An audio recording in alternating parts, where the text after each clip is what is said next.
Okay, so 20th Annual Poetry Festival. It is so exciting to see our old, beautiful friends and our new, wonderful friends here together with us this magical evening. Hello, back there. Hi. My turn.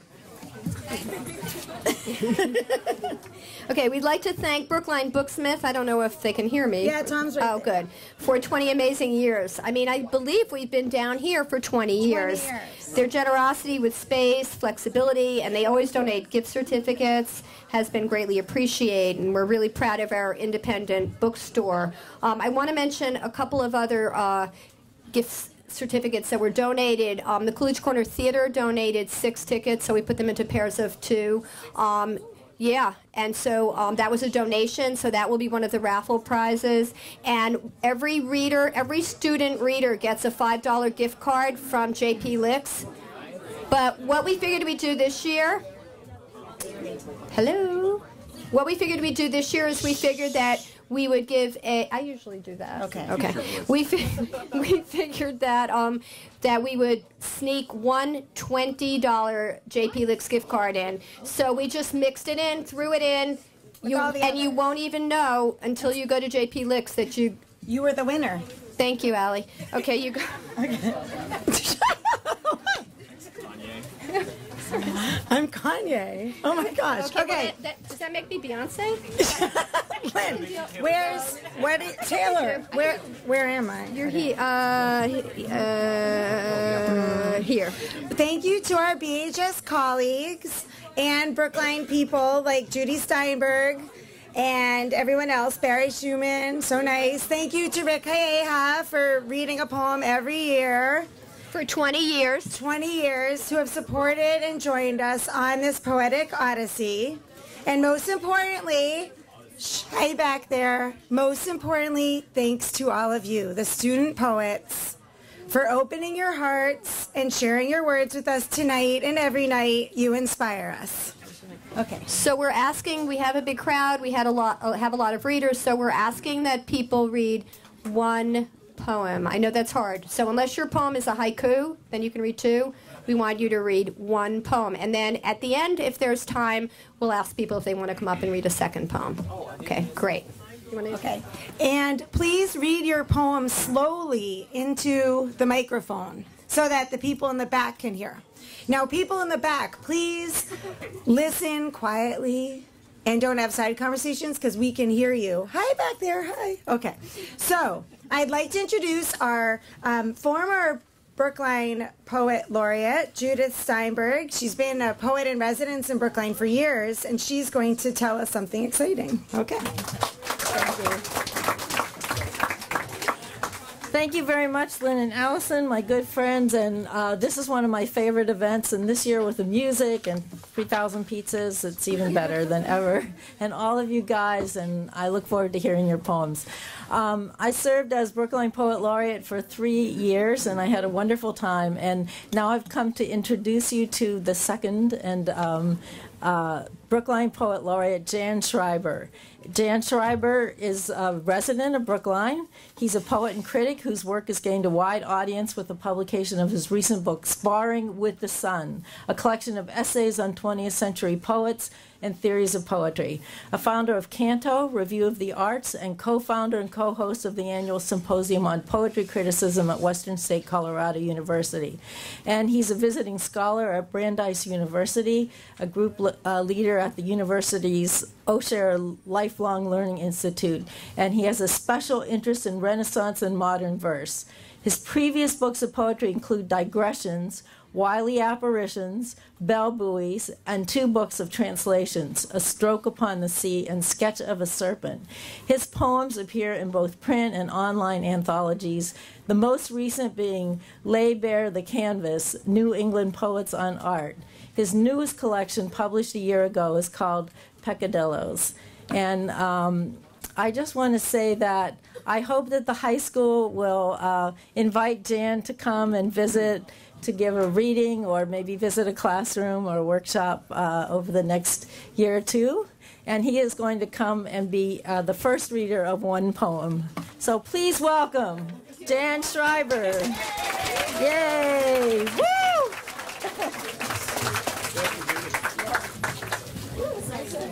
Thank you, Judy, for that introduction.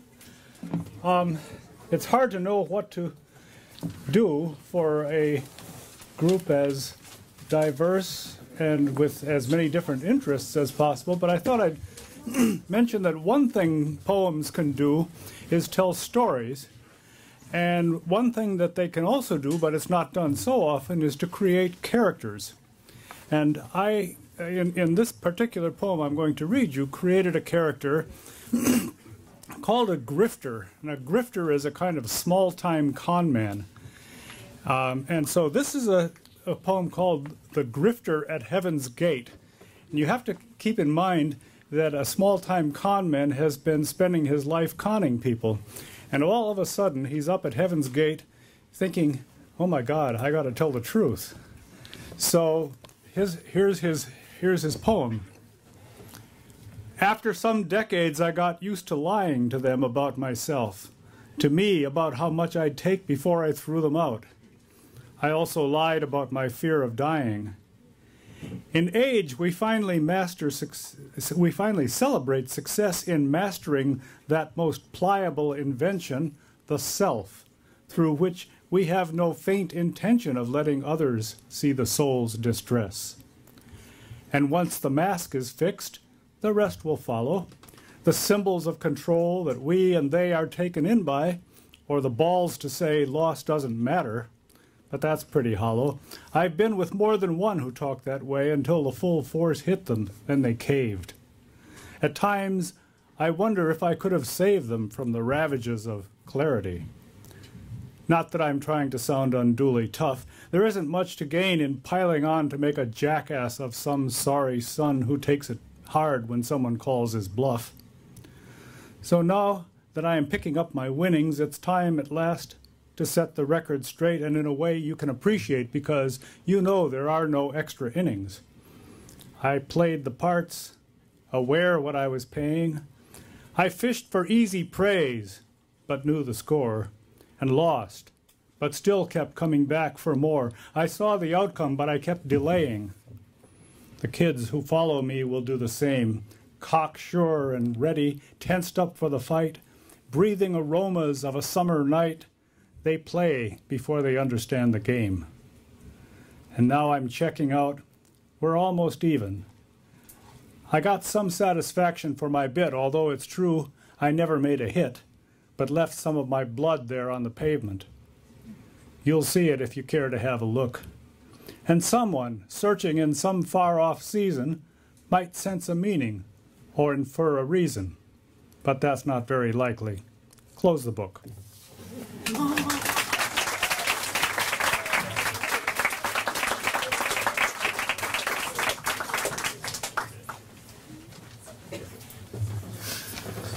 What's up, guys? My name's Danny.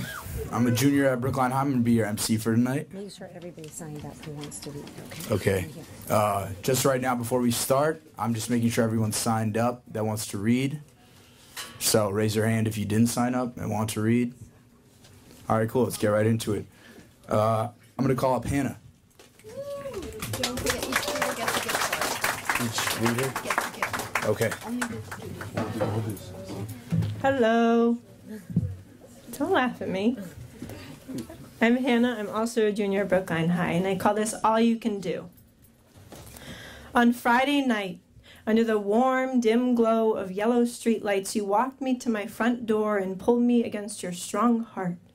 Your heart leaking something beautiful, something too poetic for words. You held me in your arms as if I would collapse without support. As if my feet weren't on the ground, but then again, with you, I'm always flying. With you, I never stop smiling. I let you go so you could get home and ran inside, watching quietly from my window. You stood on the street, in the middle of a puddle, surrounded by leaves, waiting. I didn't know what for. I don't think you knew either. I ducked down, not wanting you to see me watching, and you started to head home, walking away from my open, outstretched hands. You were headed towards the train, but turned back. Facing my house and staring upward, I told you, you can't see the stars here.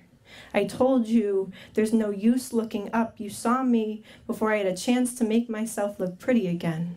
Before I could hold myself up, you still grinned from ear to ear, running back and ringing the doorbell incessantly, but it sounded like birds chirping, puppies barking, babies crying. It sounded like the whole country singing the national anthem over fireworks. I came down the stairs slowly, knees shaking, and cracked the door, letting it creak quietly before being blown open by the wind. You took me by the hands and kissed me like honey. Kissed me like we were the only two honeybees left on this beautiful planet. Kissed me like even if we didn't save the world, we'd be okay. We'd be okay.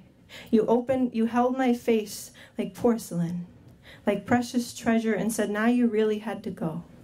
So I let you step back into the puddle with the leaves rising around you, heard someone somewhere singing, and I opened my eyes.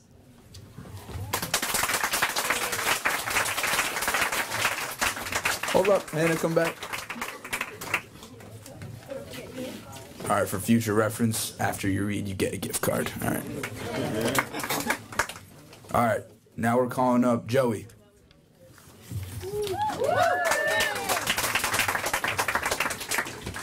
I'm Joey, and I'm also a junior at Brookline High. Sorry, I'm reading this off my phone. This poem doesn't have a title.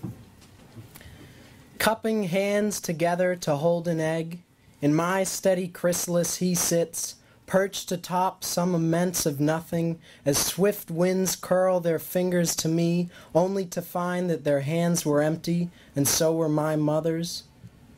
Wings grown from the child, and overalls become too small. Leaves brown and descend into spectral dust of yellow ancestors. Faulty earrings fall from the ears of elderly, to leave but silver and dirt, as a new being comes thrusting through blackness and into the world. Let the sack turn brown and fall from the tree.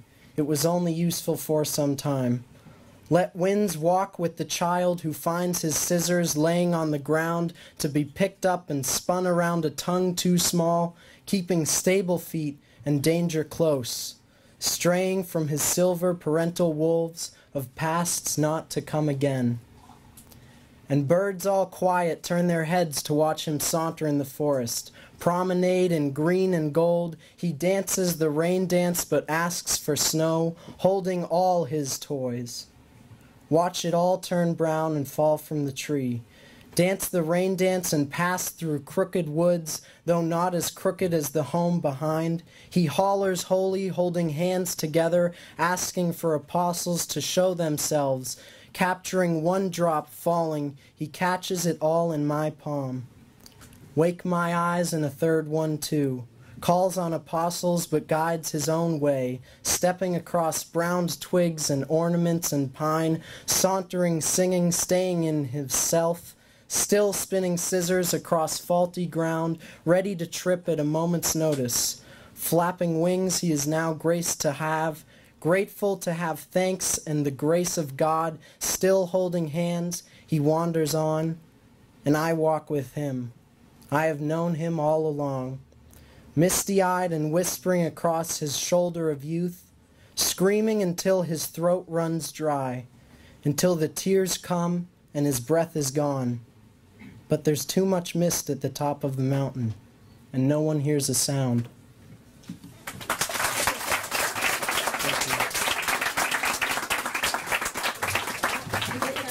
Here you go, dude. Cool. All right, now we're going to call up our first teacher, Rikaeha.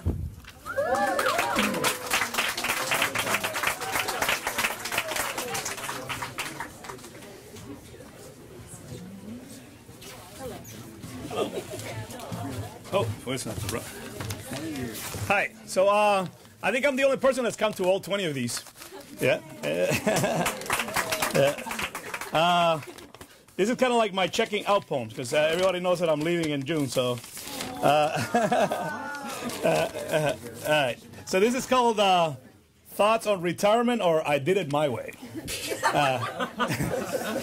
Well, I'm retiring come June 30th. I'm moving on. getting ready to start a new chapter in my life. 29 years teaching in this school, 35 altogether. It's long enough, wouldn't you say? Time to move on and give a younger person the opportunity to show what they can do.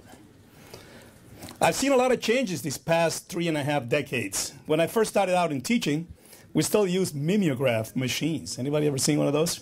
And to make our copies. Played vinyl records, reel-to-reel tapes, and audio cassettes. Payphones still dotted the city, and no one had yet envisioned the cell phone. And the first personal computers were just starting to show up on the scene. So I'm old. These past 29 years at BHS have felt like I've been on an amazing roller coaster rides. I've taught hundreds of good classes, hundreds of so-so ones, and a few dreadful ones as well. It's tough to be a good teacher all the time when you have to put on 4 to 5 shows in a day and have only 5 minutes in between classes to catch your breath. I like to believe that I connected with many students, but I also know that with some others, we passed through each other's lives like ships in the night. I never found the textbook I was truly satisfied with, so I've had to create a lot of my own materials. It's made teaching more interesting and fun, but in the process, I've decimated at least a couple of forests, and I have made enough photocopies to circle the globe at least twice.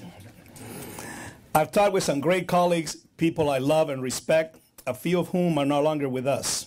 Ian Ryrie was a great drama teacher. Barry David was my colleague in Spanish. George Mitchell was a great biology teacher. And Susan Liebeck, who taught French. You will always be in my heart.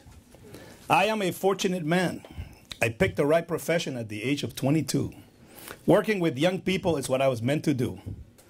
These past 35 years, I've experienced moments of joy, frustration, and even heartache. But I was never bored. I've never questioned if I was cut out for the job. I like to think that working with young people has helped me stay young at heart. I will miss Brookline High School. Its diversity, its energy, and even the good food at Restaurant 108. But I won't miss getting up at 4:45 every weekday morning, spending Sunday mornings correcting stacks of papers, and giving out quarterly grades. I may not look it. Some people say I've aged well, but I'm turning 58 in a month, and the clock is ticking. I've got a lot of great books to read, poems, stories, and maybe even a novel to write. I've got places to visit: Argentina, Chile, Portugal, Greece, Seattle, and Vancouver, just to name a few. I plan to learn to draw, even though my wife says I probably won't, and play the guitar, and to go for a long, unhurried walk every day. And now it's time for me to move on, and like Frank Sinatra, I like to believe I did it my way. Thank you.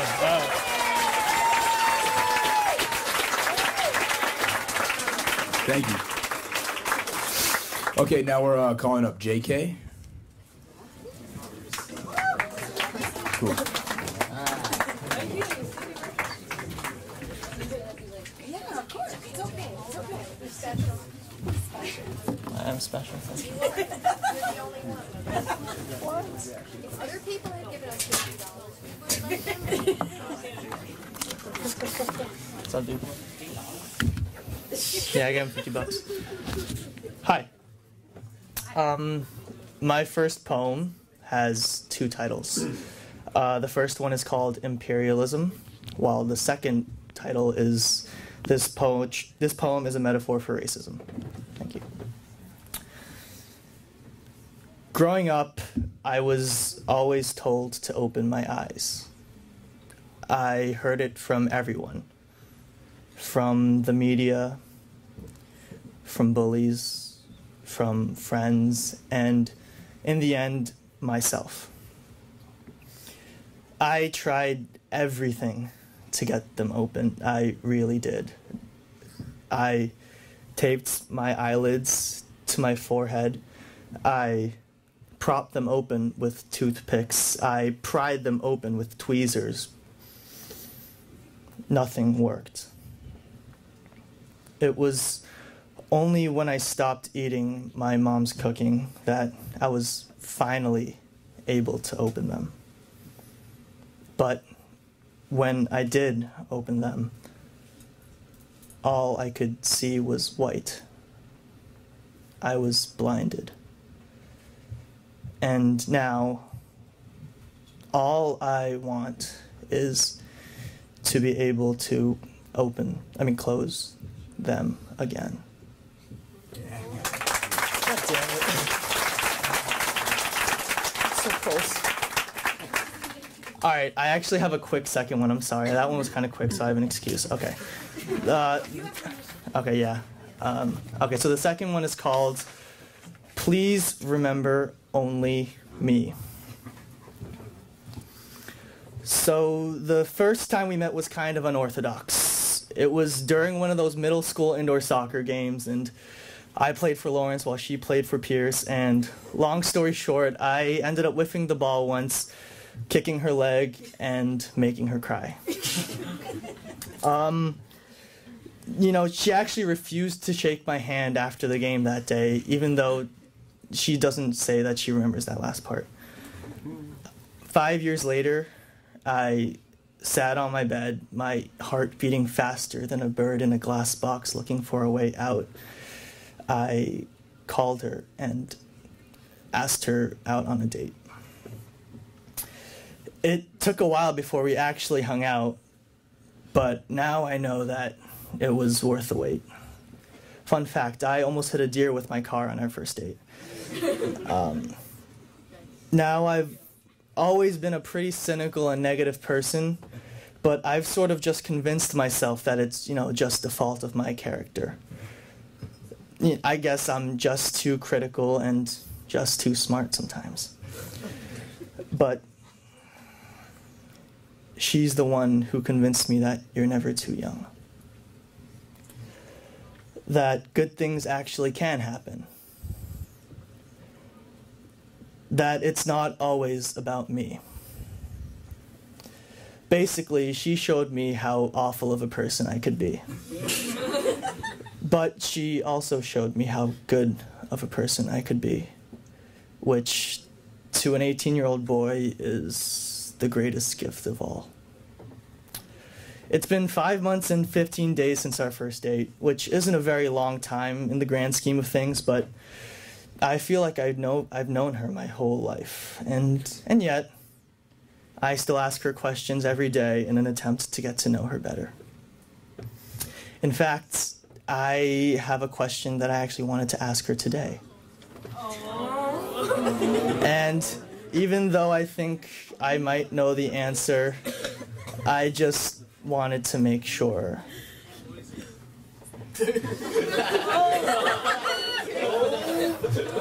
Maya, do you want to go to prom with me?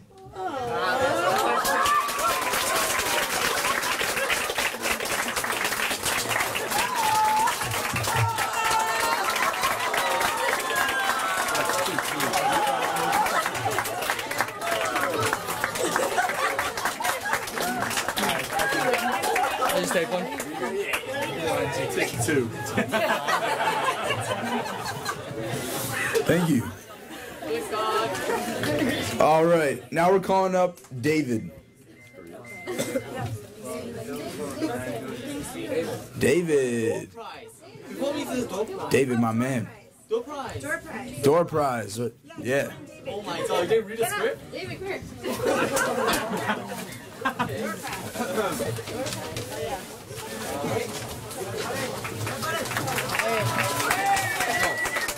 Taking someone. Are you taking some good? Okay. Where is he going? He's gonna have somebody pick out a name. Oh, okay. I was just taking the bowl away. Where are you going? Are you gonna scream the name?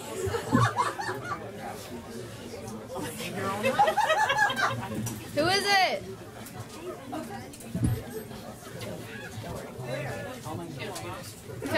Bring.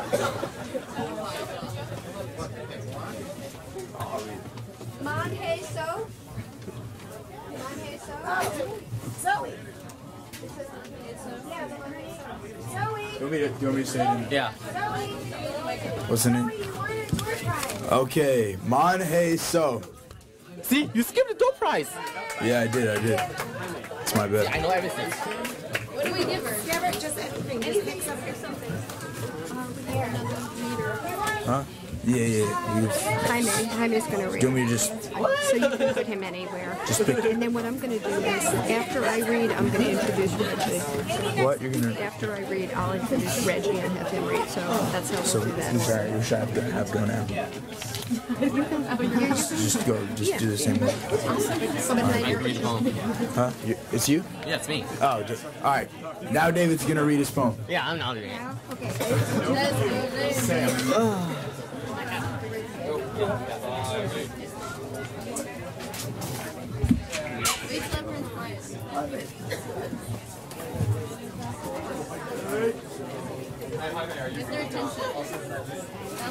I'm just wait.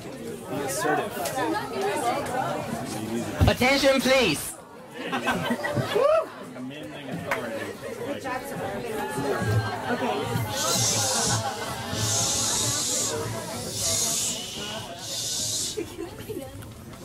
Fools and wise. A fool thinks himself to be wise, but a wise man knows himself to be a fool. William Shakespeare. I was born in 1564. The birthday and location is unknown. I assume it is around April 23rd and near Stamford upon Avon. I'm an English poet and focus on writing drama. My son died like a stone and I can do nothing about it. I felt sorry. Sorry for him, so I could not help him. I start to write poems and drama. Ink and quills are my best friends. They guide me through every story I made. I read many plays, as high as mountains. I realized when I finished Hamlet, I don't even know what to do next. There's still a lot to learn and a lot to know. I'm not satisfied by any poems or plays I have made. I'm only a tiny star in the universe. There are so many others, bright and shiny. I always thought a lot when I was in the dark. What should I do next? I need to write, I need to create. I fall asleep in the full size.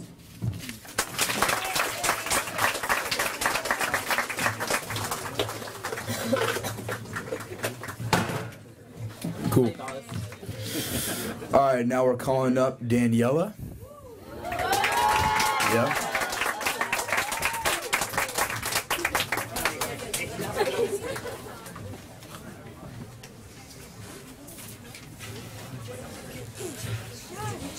Yeah, I was going to check in. Oh, John's checking in. Okay. So can you hear me? Yeah? Okay, good.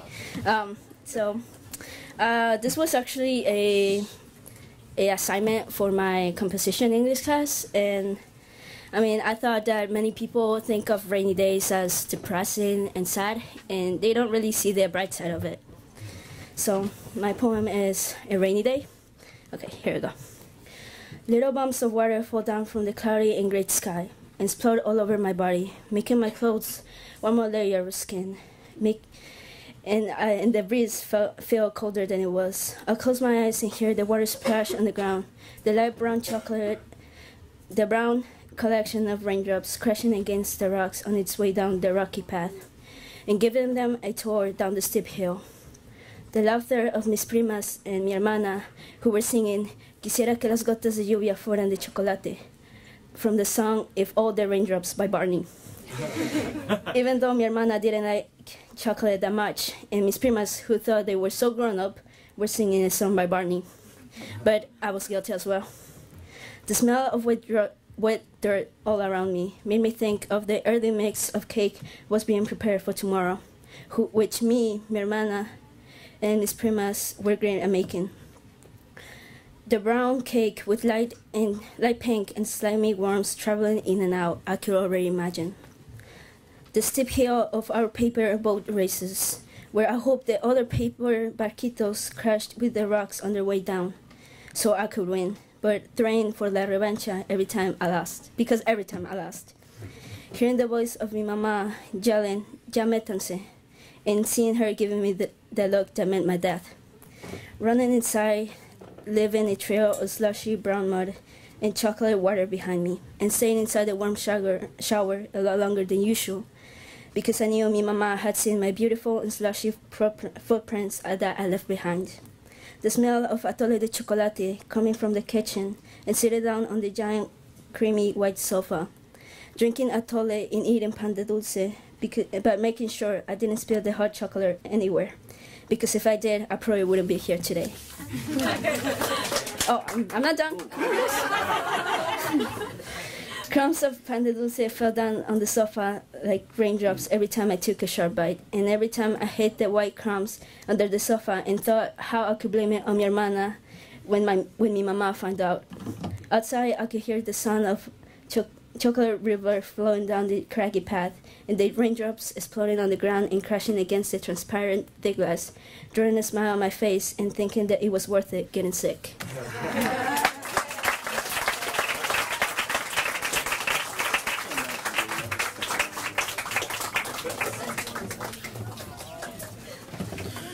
Okay, now we're calling up Andrea.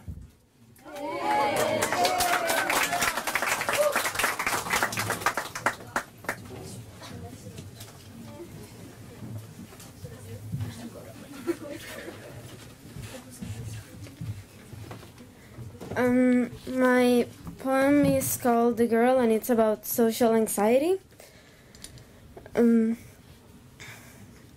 Just another girl walking down the hall, always near the wall, to stay out of the way, and it's like this every day. Then it comes the night, and her face gets painted with fright. Breathing in the darkness, she chokes on her madness. Her mind's stuck on a bad dream, when the voices in her head start to scream. They murmur the lies she sadly believes, and confirm all sorts of fears.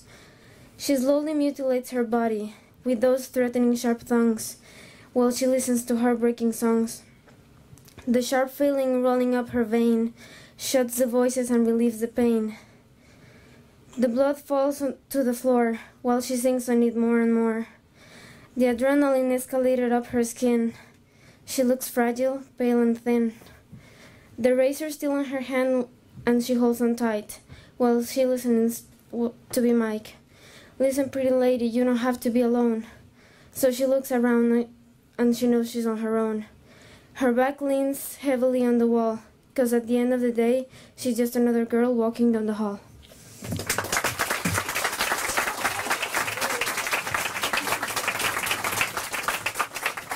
Thank you. Okay, now we have another door prize.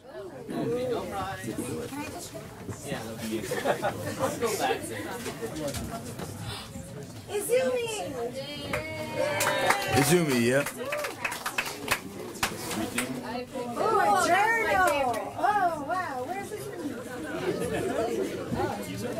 Look at that journal. One time lost. This is nice. She's so happy. Oh, it's beautiful. Okay, now we're calling up Eric. Cool.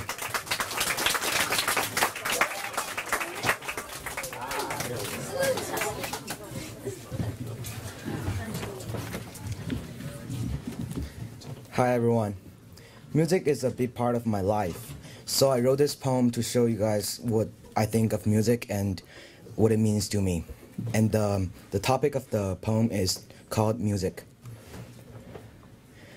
Music, something wonderful, something powerful.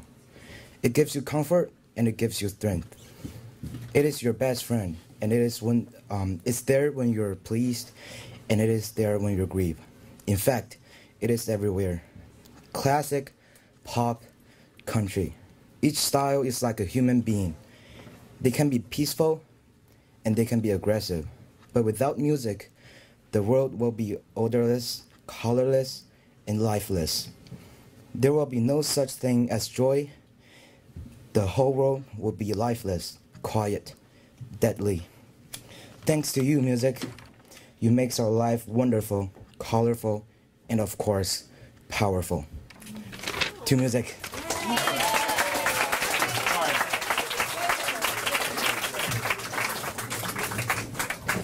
Yeah, I like music too. All right, we're calling up Zach.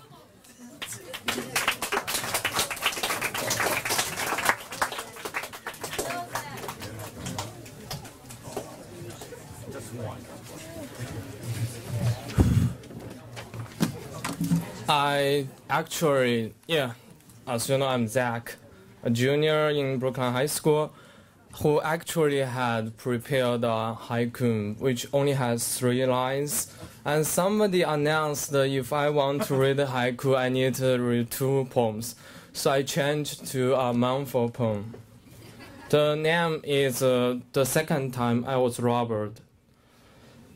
Midnight, busy, bright street. Appetizing barbecue drove me out of home. Silence filled every cubic meter in the frost air. From 3 shadows beyond, interrupted by rude walls. And slapped suddenly. The pen touches heart. I asked myself, you want shining, long, hacking knife, or choose to give out all your money? Midnight, busy, bright street. Thank you. Thank you.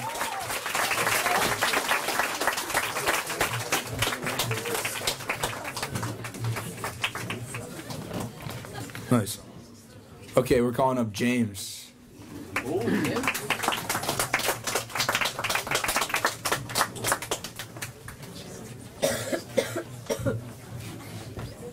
Uh-oh. Okay.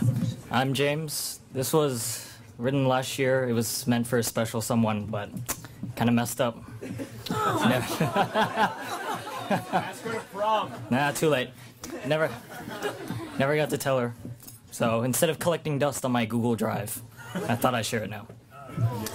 It's supposed to be an iambic pentameter, but I probably messed up. It's called A Sonnet to Dance To. Can we take this one moment and reflect on how life is too short and love too long? Live properly, prosper, and recollect how we got here and how nothing is wrong. May time slow so we enjoy being free. Cherish our moments together and then take my shaking hand and just swing with me. Swing low, sweet chariot, let's swoon again. Spin around in moonlight on our swift feet. Sing a song with me, just join me and come. Stay with me, dance to the one silent beat of hearts sounding as one. Ba-dum, ba-dum. Let me see you in that gown, that white dress. Let me call you mine, beauty, my princess.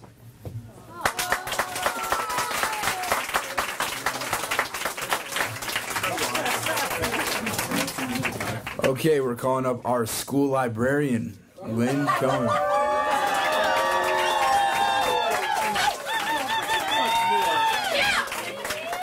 Just from one time. More than one. There's more than one. That's fine.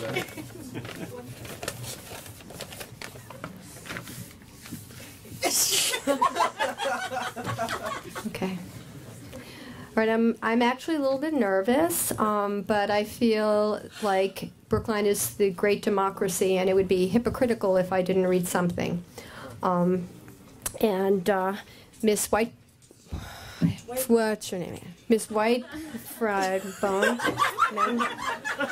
and I took a class like a summer or so ago, last summer, in writing poetry because we are lifelong learners and we like hanging out together a lot. And so we were given this assignment to write an object poem. So I thought about my brother who passed away, and I wrote something for him. So it's called Unburdened. It has been such a long and gloomy winter, breaking snow records by an inch or more. Today I can see some colors emerge miraculously unburied from the white sheet that covered the yard and disappeared at last, cast aside like Oz's curtain to reveal what is hard and real. It is time for spring cleaning, for the seasonal conversion of my overstuffed life, from heavy to light. At the bottom of my closet, I find what is left of my brother. His fleece scarf, pilled and pilling, still impossibly soft, has settled, sunk like a forgotten vessel on an ocean floor, sometimes lost among shifting piles of unpaired shoes or under a stubborn shirt slid from a sloping hanger, sometimes found beneath a mound of clothing meant for my larger self, my smaller self, for goodwill. The funny thing is, this scarf is nothing like my brother. It most definitely does not smell like my brother. Rather, it smells vaguely of the stale and sweaty inner soles of those abandoned shoes. It does not look like my brother. It does not see like my brother. It does not blind me with its brilliant colors, and it does not make me laugh. Still, when the scarf resurfaces in its dull plaid of bottle green and navy, floating to the foam, I am tempted to count its fringes, so like a newborn's fingers, somehow to give it breath and pulse. I am comforted by what was lost and what is found.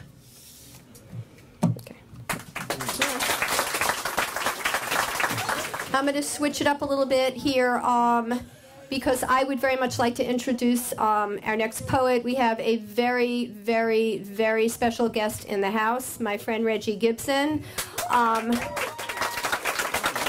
Some of you may have had the good fortune of having him come to one of your classes or see him perform the Day of Poetry that we had at the beginning of the month. And Reggie has also been one of our featured poets, and he also, for the 10th anniversary, I think it was, he had his band here and played music, and we had a big celebration. So you're in for a big treat. I'm honored to welcome my friend Reggie.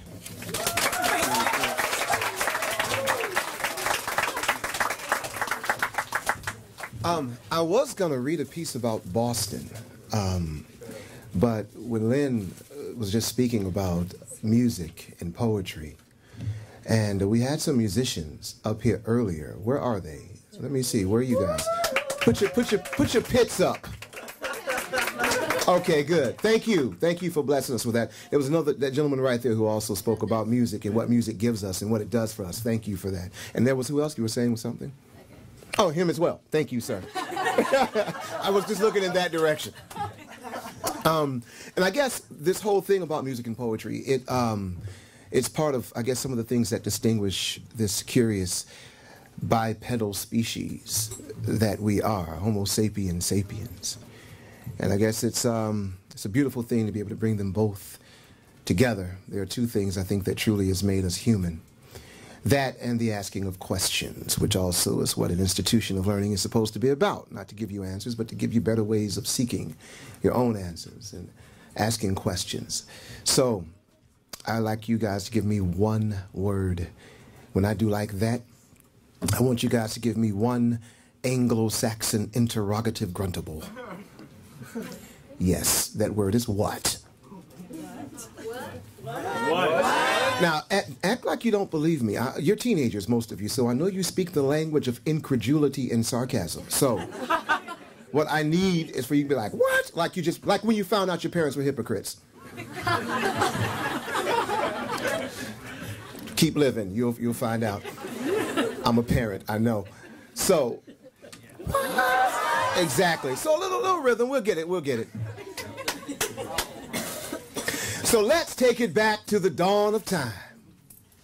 Before technology tamed our minds, when a man took his hands and began to clap, and that was the beginning of the boom, boom, bap. Let's take it back to the dawn of time, before technology tamed our minds, when a woman started humming to an animal's call. And that was the beginning of the yes, yes, y'all. Yes, yes, y'all. What? Yes, yes, y'all. It's like that, it's like that, it's like that, y'all. It's like that, y'all. It's like that, y'all. Really, according to ethnomusicologists and social linguists, it's kind of like that. So, once again, here we are again, needing to feel what it means to be skin. To feel the systole and diastole of the heart getting rolled into poetry, music, funk, hopping, whatever comes from the soul. We know the body has intelligence of which the intellect cannot dismiss, a consequence of biocultural experience. But let's take a quick trip and get a sense of what it means for you and me to have become human beings. Back in a time which we cannot recall, our ancestors drummed. In the hum of night, up under these same stars they believed were gods, shining down as they danced by the firelight. Their bodies casting shadows, voices started grunting, imitating animals. They knew they would be hunting on the next day to provide sustenance for the tribe. This was a ritual intended to recognize that life is born of death. Like sunrise and set, cycling from east to west, the drums would beat, feet began to step, moving from right to left, the men leapt, as the chants began to rise from the women's breath. This is why music and poetry calls the blood. It's been this way since we've crawled from the mud, an ancient thing banging in the body and mind that we've been grooving to, people, since the dawn of time.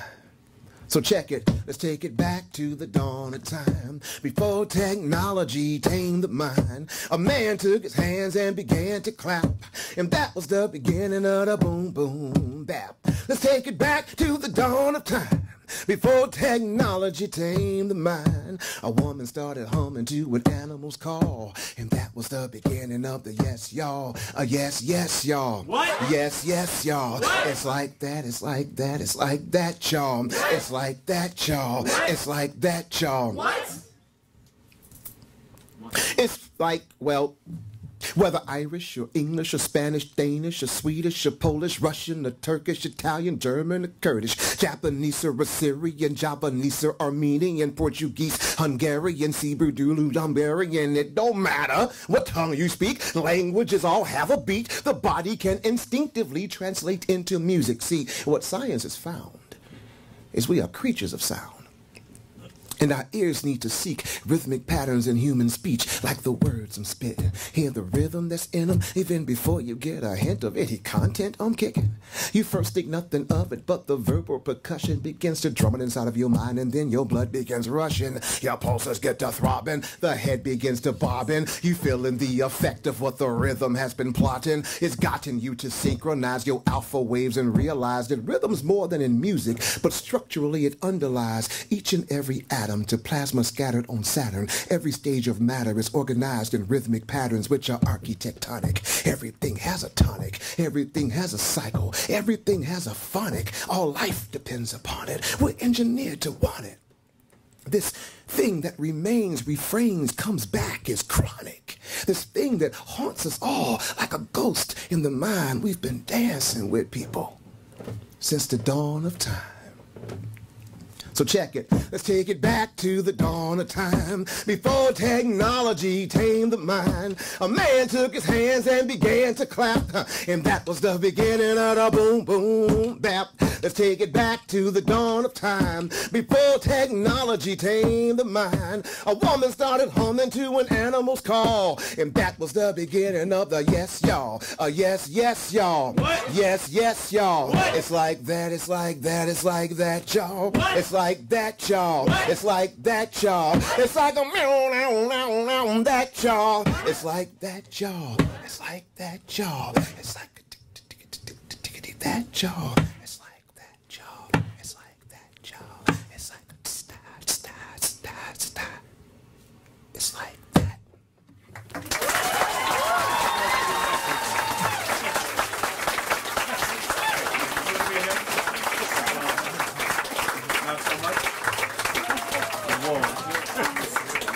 Okay, so now a little bit less exciting. We have a door prize. Good idea. I was just surprised. Jacob Zachary Flanders. Nice name.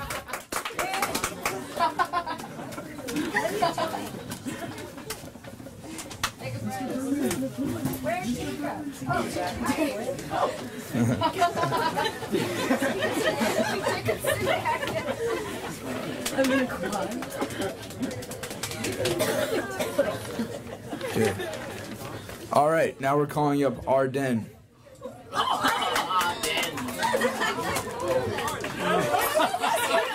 We were just kidding about that. Everybody can. I'm gonna read this off my phone, and it's on 2%, so let's do this now. Alright. Alright. Jeez. Okay. I have a hard time remembering things. They slip. Fall out of my ears, or maybe they travel out with my rushed breath. It seems strange that I remember things that I've since begged to forget. Like sitting on your couch with you, I couldn't help but stare, the silver light echoing through your eyes, your mouth a slight crescent of content. That day, beauty seemed to leak from every pore in your body. Your words became my lullaby, your arms my home. The broken image of myself that I embroidered in my chest unraveled in your presence. You compared me to sunsets, shores of beaches, and the beauty of the stars, and I guess I was. We built a life no one dared to question, our fingers knit together, intertwined were our words and laughs.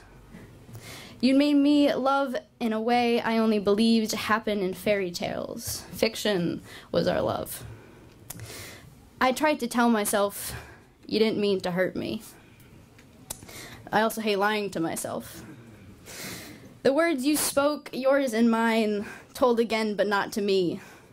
Your bones ached for her presence as you held me. I never knew a lonely friend meant who your secret desires lie in. You said, I want her, I mean you. You said, she is beautiful, I mean you.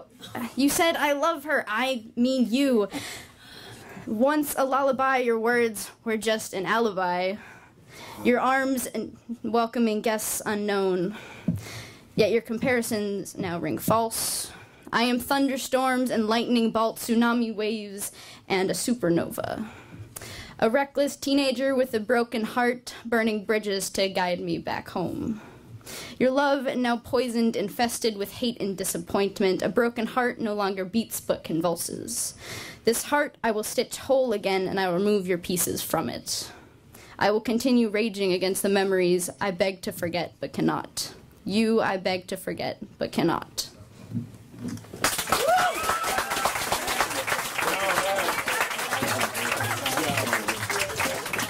Thank you. All right, now we're calling up Jared.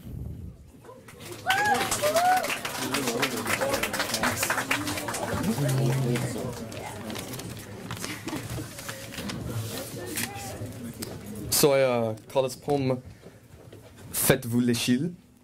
It totally means nothing. Okay, made up. Slash and sting, the bloody ink, cutting across and inscribing on the page. The black moisture battles, raging with the white dryness of a hazed age. This feather pen unceasingly fights to relate, state its worth to all. The feather pen, the manifestation of thought, of what is, to be, or not to be. However, the parchment could not allow it, for it can foresee. The fantasy should and would end a fake paradisium, unreal conundrum.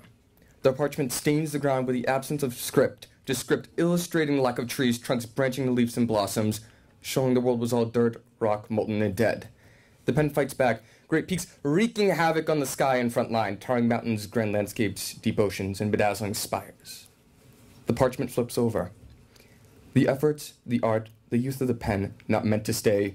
Once again, that world became an empty template, barren and blank. I stare down at the paper and think to myself, lost in an epiphany. A transcendent and luminescent ray crescents, away goes my doubt. I wrote, riposting with rhyme, lunging with verse, and pairing with word. I do not intend to be understood by those who stand around me. They would deem it necessary to try and criticize, postulate, and better me. I write because I can. I cloak myself with a hood of abstraction, shrouded in a forest of literary leaves. The path is sundering with two roads diverged in a looming wood. One traveler, long I stand, looking down each trail as far as I can. I choose, unlike Robert Frost, I choose neither. I cannot live long enough to apologize or lie. I choose to travel through the bush. The path, untraveled, not taken, unknown. Where the environment is lush yet hush, where waters rush, the plant life thrives, lush. Gentle footsteps crush pine needles in the underbrush. Trotting along between the trees, isolation and distance set me apart, set me free from the bonds of mob mentality. The frailty of your movement, your motion, your direction, but the strength and beauty of it drew me close enough to watch, but I stayed far away enough in my woodland, so that the shadow cast by me perching above, up in the brambles, in the tangle, will not cloud you in darkness, obscurity, and blind you to others. I have the privilege to draw away attention, but instead I will choose to listen, sit by my fire, and take a break when need be, and when your mind cannot rest, speak your piece. Can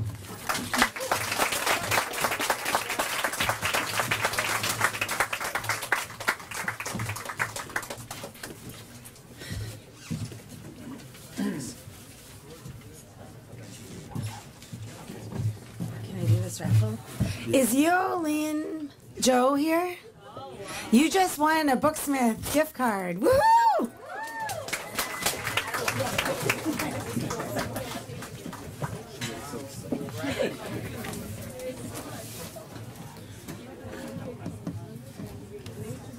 Okay, we're calling up Johnson. Cool.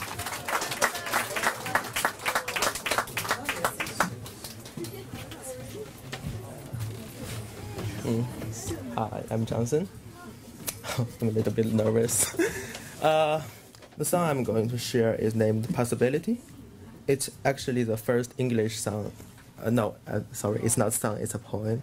And it's actually the first English poem I ever wrote.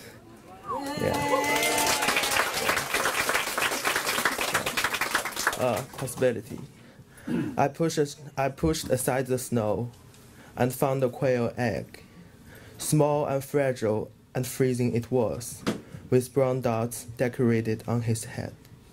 Like stars interspersed in the night, I thought.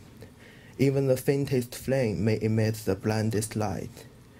And you in my hand, my shivering, ice-cold little friend, may someday fly high upon me.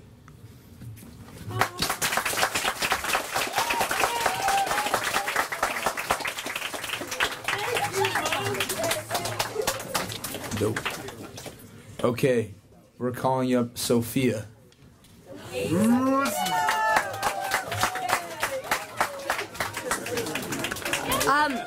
Can you hear me in the back? Yes? No? Yes, okay, awesome. So this is a, frankly, slightly embarrassing compilation of words, and I call it Level Up. In second grade, I created my first online persona to escape the reality of my real one. A fierce warrior woman, level 52 ranger with outstanding mage abilities. Long, flowing red hair, coupled with a stern gaze, she vanquished enemies of the realm with a swipe of her hand. How I longed, night after night, with eyes glued on the bright screen before me, that I could one day be this battle queen. That I could overcome the plague of introvertedness and step into the light, be knighted by the king, and slay some monsters. Because an 8-year-old whose only solace was her computer isn't exactly what childhood is supposed to be characterized by. While most people were concerned with playdates and toy shopping, I rushed home to tap in Rad Cool Bird 5 into the blinking username bar. Yeah, I know. There was something therapeutic about having no connection to the real world. No over-looming presence of being picked last during gym, lagging behind the crowd of stamina-filled kids who at the time I was positive were on steroids. Anxiety lost about not receiving the class birthday invite, about being the caboose of the lunch line, about being excluded in a game. I was free, I was me, and I had friends who I could safely say would never betray my paladin. To those who condemn the introduction of the computer so early to the digital generation, while I sympathize with your point, if I didn't have my quests and my dragon armor, I'm not sure the stretch to middle school could have been one that I endured. Because the World Wide Web offered a chance to me and so many other kids to realize that we were not useless, slow, weird offspring. We are all the lumberjacks, the strength trainers, the potion makers, and damsel savers that we played on a game. And just because we're not living in some alternate universe with kingdoms and elves, that doesn't mean we don't have the same perseverance and bravery that our characters have. My games taught me more than laziness and getting distracted too easily. They taught me things like loyalty and to question those in positions of power because my ideas are valid. So before you discredit my MMORPGs, before you call them stupid and call me a nerd, prepare your sword for battle, foe, and raise your shield because there is no way in hell you're winning this one.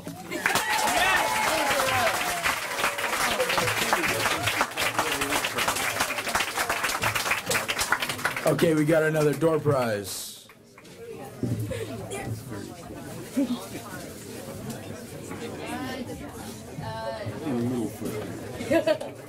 Ah. Thanks. Movie tickets. Oh, I don't want to butcher this name. Tadasia. Tadasia. That's what I meant.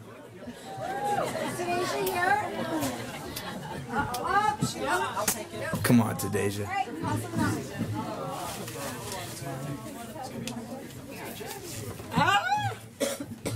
Bella Conway.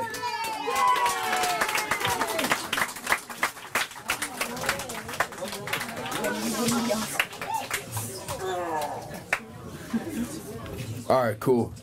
So we're calling up Jerry. My man.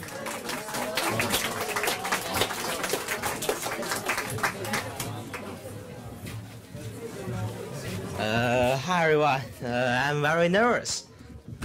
The title of my poem is Innocent Oppressor. It's a personal poem about Saddam. I die. I was rich. I was owning everything. I was the king of Iraq. I was wrong. I own the thing, I cannot protect it. Petroleum, you are so cute, so fatal. In your opinion, I was accused of owning nuclear weapon by the world police, the United Union nation. They rushed in my house, messed up everything, killed everyone, searched everywhere, and finally there's nothing dangerous in the nation. George Bush said, there must be, Blair said. So that I searched it again. They said, and they did. What did they find? Petroleum. They can use it to buy nuclear weapon. Yes, so I need to take it away. They robbed my petroleum with justice. They put me on the gallows with justice. Their justice, they have bigger fists. I'm the loser, then I die. Thank you.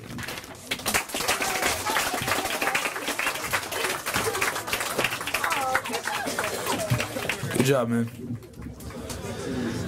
All right, we're calling up Sam.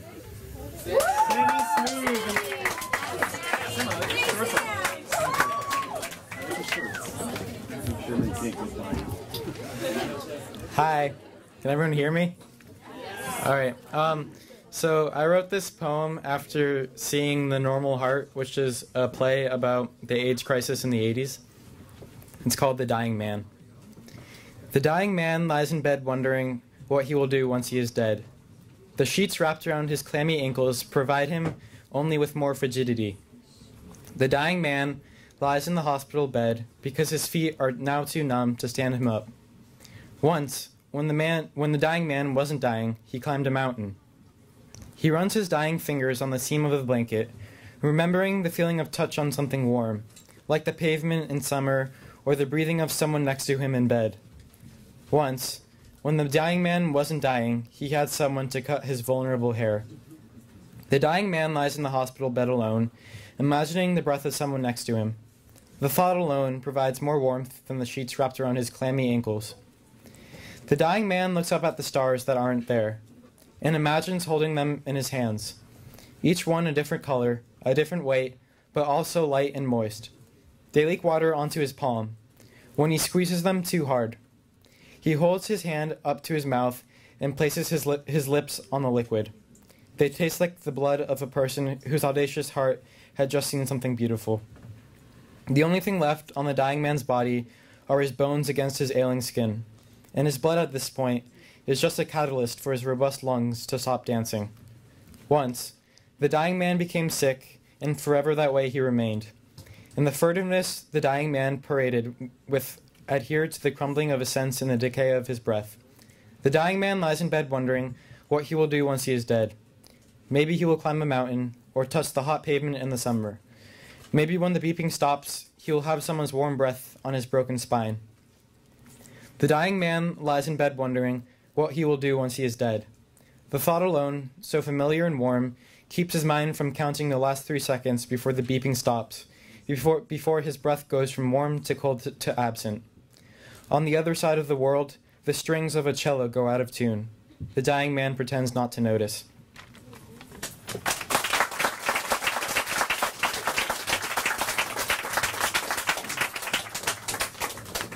Cool. All right, we're going to Bailey.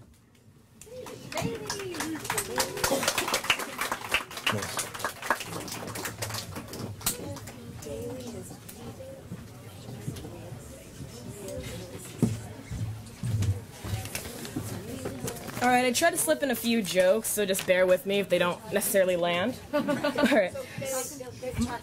Oh, okay. I'm kind of short, so I'm just nervous about that. My poem's currently untitled. Tears and screams from the sky make their way to the pavement. Taste the sugar from the sky. The pollution lingers on your tongue, blood-stained like tint hair swelling off your scalp in the shape of cotton candy clouds, peeling away 99-cent polish layers, the color of ebony, and skin that flakes like snowfall. I am utterly a mess. Not the, I should clean my room because there's clothes all over the floor, but how one might think Courtney Love smells on a hot summer day. That sort of mess. I don't want to talk to anyone, sideways glances, there he is. Across the sea of adolescence in its purest form, guarding the stairs you need to go down. And you don't want to seem more creepy than the eyeballs usually wear in your hair, so you start power walking, shooting a quick "what's up," dabbing away nervous sweat with a band t-shirt and tripping over your laces. You seem pretty darn classy. Numb tongue, moist palms, I don't know how I feel about you. Sunken in, wide eyes, tall and somewhat thin. Like Jack Skellington, subtract the Walt Disney picture purchase film fiction, and you want to be a Sally because you wanted to be her since you were about the age of 7. Awkward approaches, a simple hi hello turned into a downward spiral of verbal constipation and joking on your taste buds with a dry windpipe from breathlessness. He's so sweet your teeth want to crawl out of your jaw and beg for mercy. His smile is like your sunshine, and you don't mind being burned to ashes because that's just the bloodthirsty demon everyone knows you are. Do I have a name? What do you think of me? What am I to you? Are we? Never mind. I don't know what's okay to say here. Well, I just made things pretty weird, didn't I?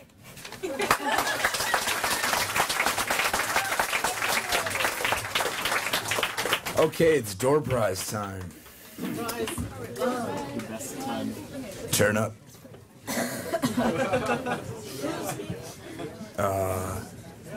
Miss Birchall. Okay.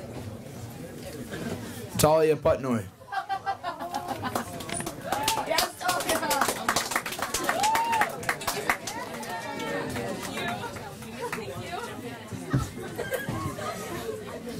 What is it? Movie tickets. Movie tickets. Okay. So we're calling up the head of our English department, Miss Birchnall.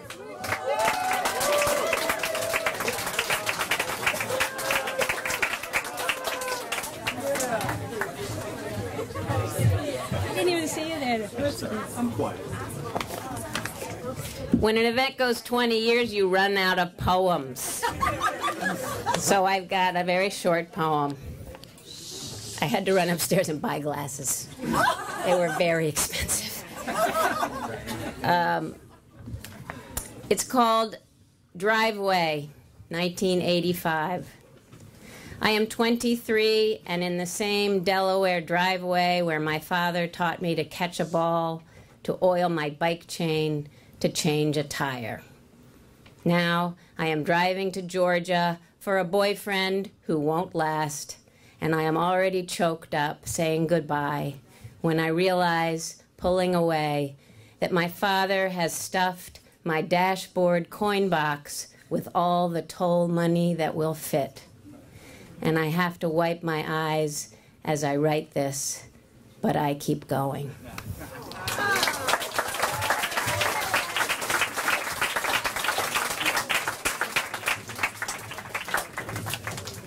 Okay, we're calling up Emily.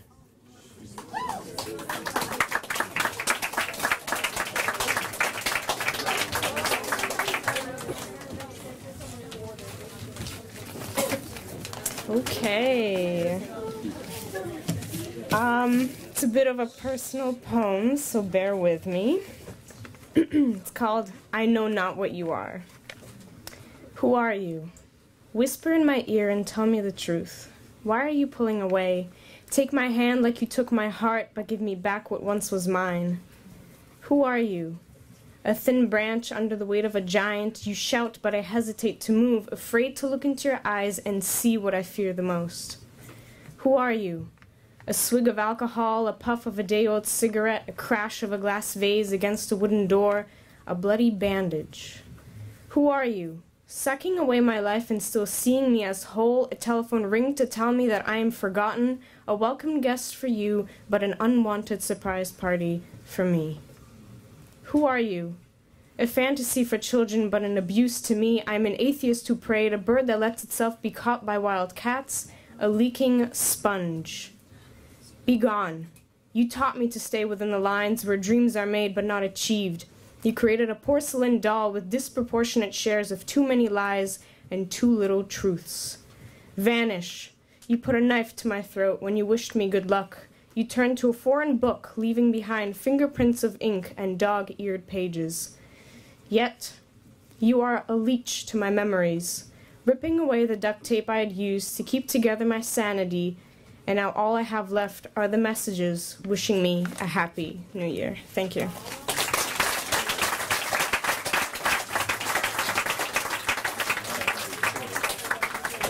Okay, we're calling up Maya.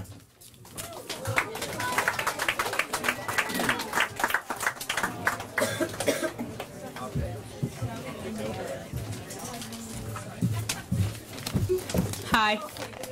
Can everyone hear me? Good. Okay.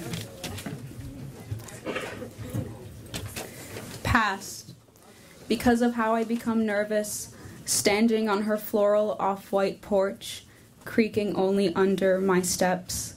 He tells himself this in confidence, with only him and himself as his confidant.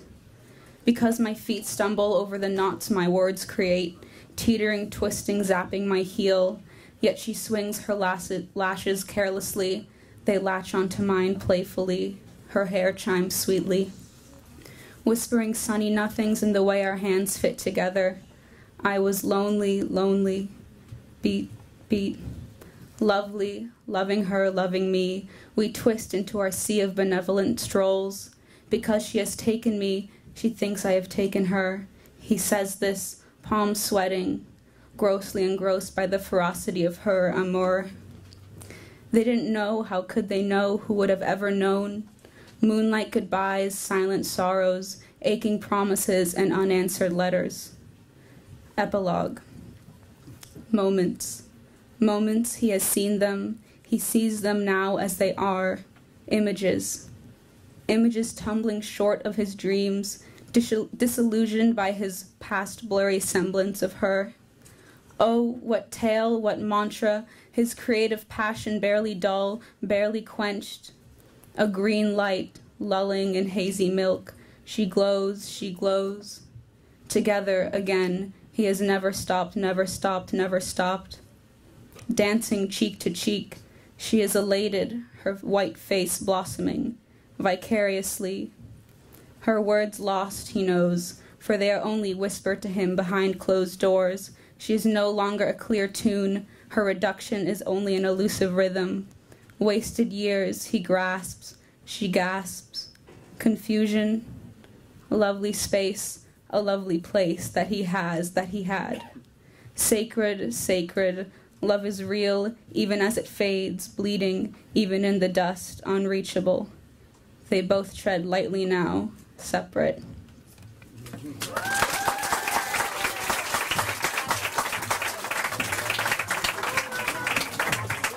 Hey, cool pants, Maya. I like them. Guess what we have for the raffle? It's a Shakespeare candle. Kako Yamaka. Sorry if I butchered your name. He left. Ah, man. That's how you know not to leave early, because you're going to miss your prize. Oh, this is so funny. Robert Levine.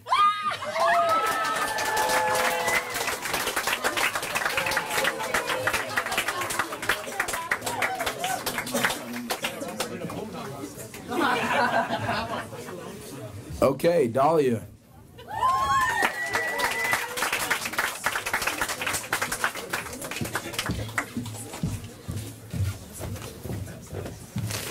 Hi. I need to talk into this. My name's Dahlia.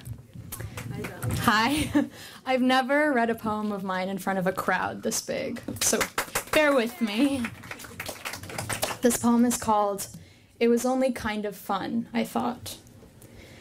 It was only kind of fun, I thought, and the woman with 8 voluptuous tentacles vacuumed me into her womb, where I met a myriad of individuals with amply engrossing stories, so I stole their hands and licked the tips of their skin until their veins emerged, like roadblocks and orange cones stopping the traffic by knuckle range.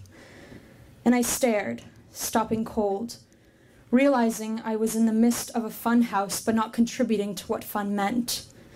And it was only kind of fun, I thought, until I ran outside of the mirrors into a hallway of a rotating room, and finally out of the abhorrent carnival into a peaceful white blankness, where my solitude surged my creative energy, until I was the Energizer Bunny of my worlds, the drum ceasing to power my sanity, and I finished. I exhausted the pipes that pump fuel into my flesh. So it all commenced to decompose, and I was introduced to the maggots of my imagination, when I suddenly found the shadow of myself, staring back at me and telling me my fortune. It was only kind of fun, I thought. And no more was there the life that I thought was supposed to exist, until it all just disappeared one day. And so I longed to cry, but suddenly I just started to laugh, as it was only kind of fun, I thought.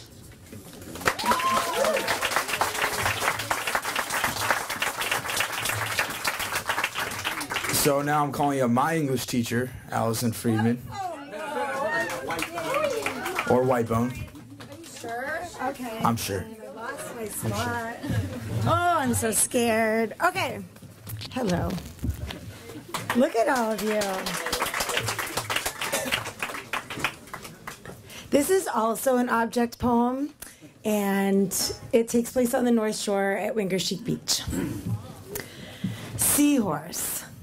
Like a chalky bone, the sad seahorse hangs from the cottage door.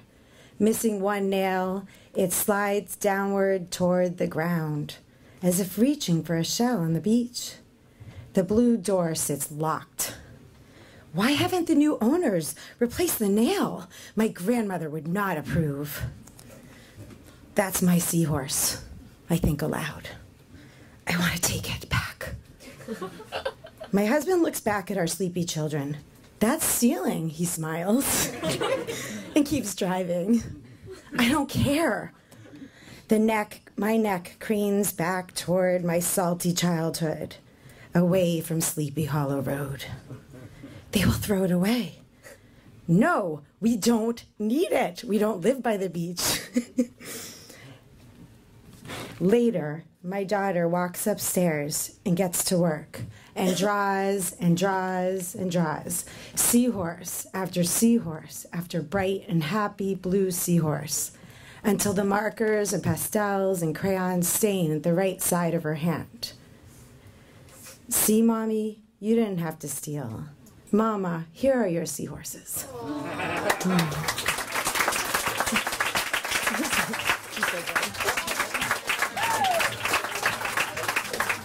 Okay, now we're calling up Emily.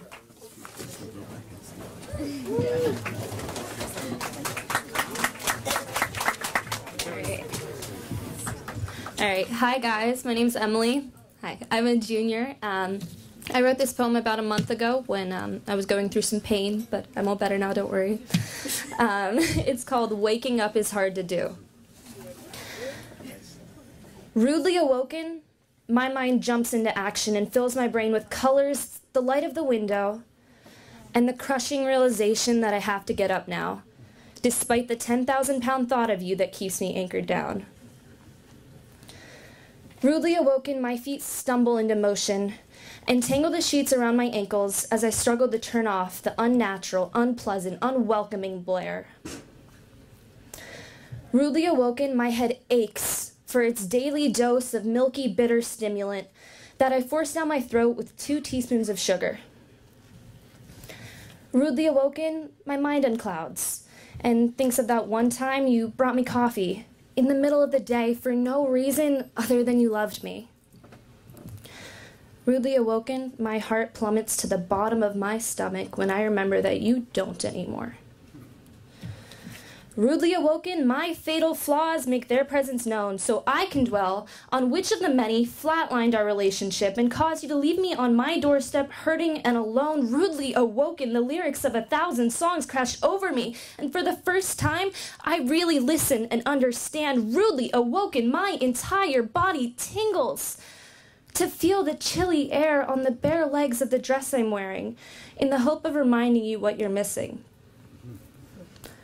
Rudely awoken, my fingers fumble with the combination. All I can remember is yours.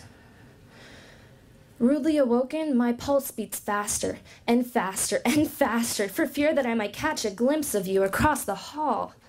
I see you. I pass your silent, expressionless face.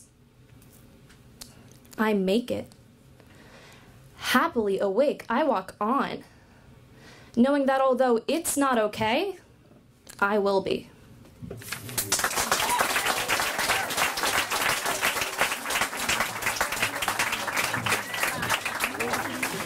It's door prize time.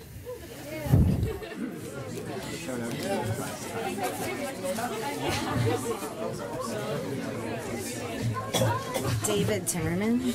David Timmerman. Just out of curiosity, how many door prizes do we have left? What? How many door prizes do we have left? Throw what? How many door prizes do we have A left? lot. Oh, okay, sorry. Yeah. Okay.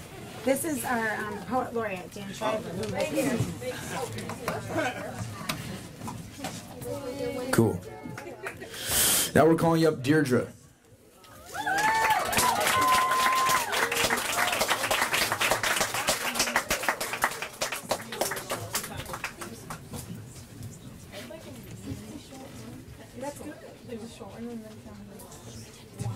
It's one poem, everyone. Don't fear. It just starts off really happy and then gets really sad. The first one's happy, I promise. Oh, wow. This is a little tall. Can everyone hear me? This is a lot of people. Holy moly. Okay. I'm just not going to look at any of you. Oh, by the way, I'm in physics with Marta over there. She told me to say that. It's going to help. It's called When I Knew. We were strewn across your bed like a week's worth of old clothes, leaving no inch untouched, each article of clothing reaching out to another. Second impressions are important. We gazed up at your ceiling, bursting with lights. I couldn't find many constellations, but I found the North Star. It was directly over you. My stomach nodded. My heart rocketed into your ceiling. I ask how best to compliment you. You say, I don't like to be called pretty. My vocabulary isn't big enough yet, but I latched on to one word since the day we broke our silence. It was a barely audible whisper. Radiant. What? You turned to look at me. My voice quaked. Radiant. You are radiant. I tried to focus on the stars. The room blurred. I was terrified. That's when I knew. That was just a happy start to a poem. Wait for the sad part. Okay. No, actually it's on a different subject, so it's not. It's sad in a different way. Just listen. You'll get it. Okay. This one is called Notes on How to Fill the Empty Space. Trick question, you can't. What is empty space anyways, you may ask? Well, friend, empty space is defined differently for everyone. What's that? Oh, well, I've had a lot of time to think it through. I don't really sleep that much anymore. There's just too much empty space. And I think that, for me, empty space is a place where someone should be, but they aren't. Think about it this way. It's kind of like a classroom, maybe a homeroom. What happens is that everyone files in and sits at their desk, but there's that one spot, the one right by the window draped in sunlight, that's empty, vacant. The kid who's supposed to sit there just isn't there. Roll is called, their name is called, no one answers. And nobody seems to notice, but you can feel it in your gut. It's firing through your fingers, rattling your radii, and shattering your spine. Every time you have homeroom, the second you walk in, your eyes race to the seat by the window. The only thing there is all the space the person used to occupy. It's like gray patches that seep into your world of color. The patches happen all over. They are seemingly random splotches of gray. But not to you. I could write a paragraph for every patch of gray. You know that every Jeep is gray, that Christmas is gray, hell, the entire state of Connecticut is gray. Golf carts are gray, August is gray, so is December, January, February, and June. So almost half of your year is gray. Maybe that's why it always feels like winter. You can't fill that space. Partly because I'm sure you don't want to believe that it's empty in the first place. And partly because, what if they did come back? What if they just walk around the corner one day? Maybe if you keep looking, they will. You could see them doing that, waltzing in with a huge smile, exclaiming, I so got you guys. The thing about empty space is that you just can't repaint over the gray area. You can't replace all the spaces that a person occupies. Don't try to erase them. Don't try to cover them. Try giving them some time to breathe. Maybe they'll go away on their own. Grief doesn't have a timetable. It doesn't follow a calendar. It doesn't care if you work weekends, that you're failing a class, that you don't want to drive anymore because you only see the carnage along the road. Grief doesn't have a timetable. Empty space isn't really empty. The person that fills that space no longer exists there. Thank you.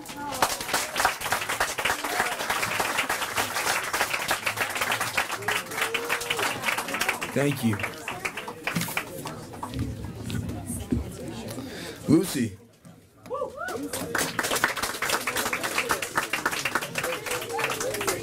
Other, yeah.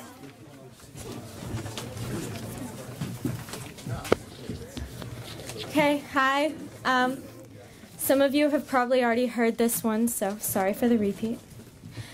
This poem is called 5 p.m. I have lived a free life and the life of a free man. How I came up to be that as I am. Here are the clockwork streets lined up, they wind up in the dark. Here are the cars and the rundown bars, and the living likeness of my fathers run from me, run down from me, down through my veins. They walk these empty streets, not empty anymore, filled with the sound of feet and street corners muttering. I hear, but they don't have much to say, except sometimes there goes the day. Dark now, ghost town. They wear the crowns round here, those ghosts they sing in the quiet hours. I stretch my soles into the concrete and hands up to the sky wonder why the city never was a city, just a place to be some sort of free. I plant my roots in the sky like stars. Thank you.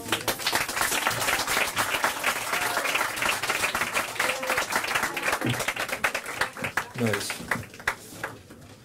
Ooh. Ooh. Look at that. Oh, I Look love at this. that. I want to win. Okay. Will you Who won? Oh, Sophia Puzarev. Yes, my dude. I own this. Oh, okay. She wanted. Do you want the other one? Brothers. Oh, here. This is someone else. Just throw it into the crowd. 20 years. Do you I'm want kidding. this? Sure. Do you want that? Okay. And then we'll tell one more person. Hold on. Okay. The Odyssey, 20-year Odyssey. And then... You have to read that. Yeah, I know. Quiz on it. McKenna Binker. So this is funny because she's also next up to read poems. So there you go.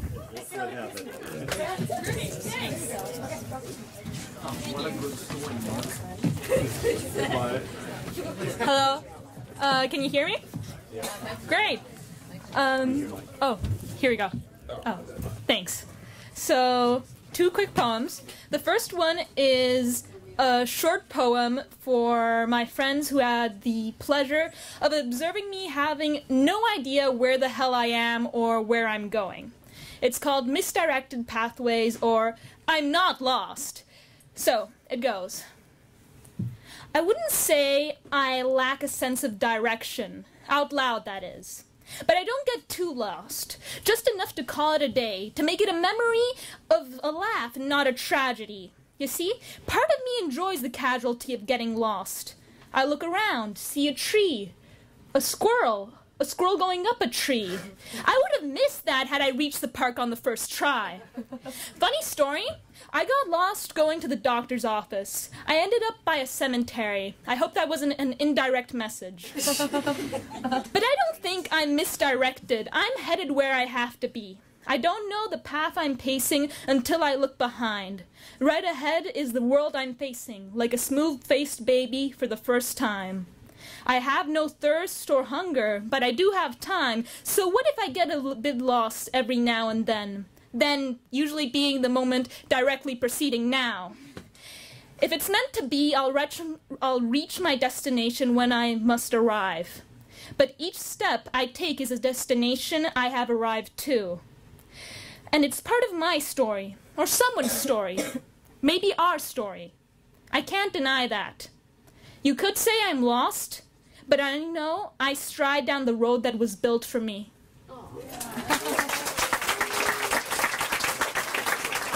And this second one is really quick, silly. It's called The Montgomery Guy. I wrote it yesterday. There once lived a man at the bottom of the sea. He went by the name of Montgomery. He had 3 fish, but he had no wife. You know what they say.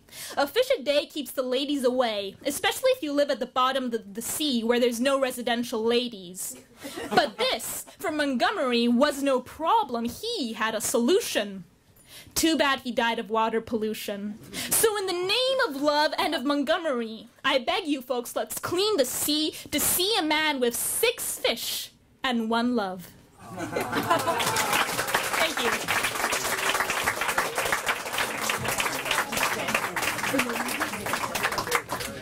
Should we do another door prize? Okay. We're doing another door prize. All right.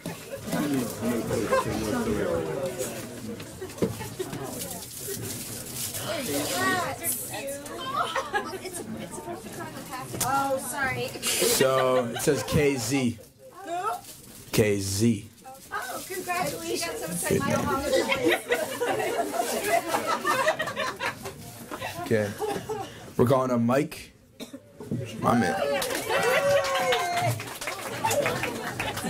Hey guys. I'm gonna be crouching pretty much this whole time. So there's gonna be. Oh, all right. I don't know if that helped. There's gonna be some audience participation in this one. When I say audience participation, I mean I'm gonna briefly describe 2 poems and you're gonna tell me which one to read. All right. So the first poem is a very emotionally charged poem about my family and the fleeting nature of time. I haven't even gotten to the options. That's so rude of you. I can't believe this. I can't believe I come up here to bare my soul through poetry and you disrespect me like this. A lesson to be learned. The second poem. I'm sorry. The second poem is a kind of weirder one about my 18th birthday. It's kind of sad, but there are also some jokes, and there's a homeless guy who tries to get me to buy him medicine. That one. All right, I'm getting an overwhelming response for the second one, I think. So, all right. Medicine? We'll tell medicine.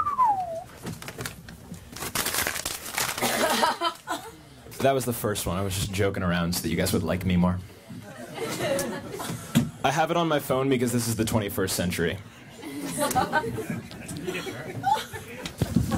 This poem is called, I wrote this morning. This poem is called The Sins and Virtues of Adulthood. The story starts in my best suit on a Sunday night in the dark January, that time of year when the whole city feels like an unstocked walk-in freezer, and all I've got on my mind is birthday presents. This outing is my birthday present, my 18th. $50 from my mother for a nice dinner and dessert for myself and a friend, except my friends are all in different cities. The other birthday presents I've been thinking of were the ones mailed in by the countless relatives who think I'm still going to be a computer scientist when I grow up. But they're all gift cards to places I don't go, so I'm thinking about whether they can be exchanged for money or whether that's a sin. I wonder which circle of hell is for the people who quietly sell back their birthday presents for cold, sleazy dollar bills. Dante says the lowest circles of hell are the coldest, and the last thing I need is more cold, so I might wait until I can consult a priest. God bless you, sir. I look up, and he's hunched over in front of me, protecting some secret reserved only for his eyes and my own. And he hands me a piece of paper and tells me he needs me to buy his medications, give me some reason why he can't do it himself, which I forget as soon as he said it, because I know better than to use my limited personal time running errands for strangers of dubious moral character. Now, if this were a video game, shout out to my bro Puzarev, I could maybe get some magical shield out of the deal, or learn some mystic song on an archaic instrument. But if this were a video game, hearts would replenish after being lost, but where I'm from, they just drift away and turn into blurry beacons across the bay. I shake my head and walk away. I push his hands off of me, and I know that if I wasn't a sinner before, I am now. And if I was, I've just gone one circle deeper. An hour later, I must be a pretty sorry sight alone at the bar of this restaurant because no tables were open. Not old enough to ask for a drink, but old enough to need one. And I'm thinking about what to do. Thank you, guys. And I'm thinking about what to do with the money meant for the friend who never came, so I pay the check and stop at the clothing store and buy myself an ugly necktie so that I can stop worrying and feel good for maybe a day, maybe more.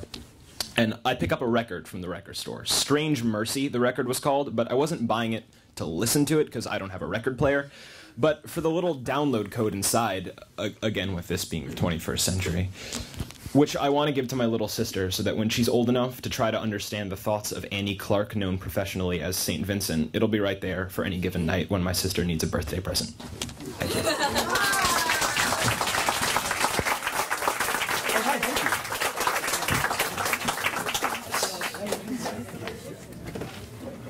Anaja.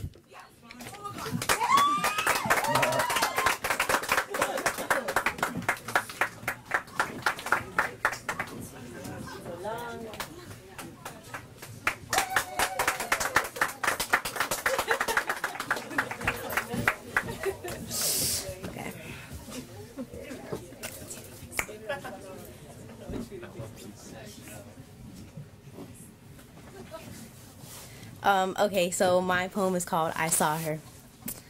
I saw her, but not in the way she saw herself. I saw beauty in her eyes and joy in her heart. I saw her body shape, the way it was sculpted so beautifully, so delicately, almost like the biggest slice of a perfectly made marble cake, each curve and crest almost as perfect as the other.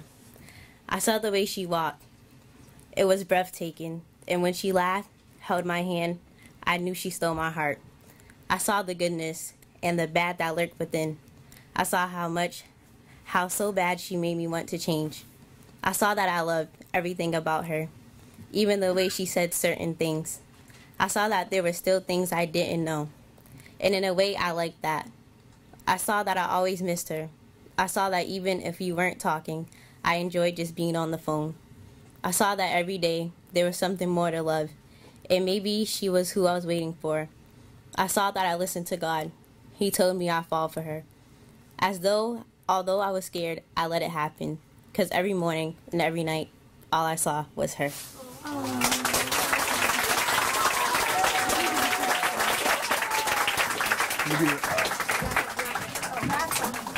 Yeah. More door prizes, man. Honestly.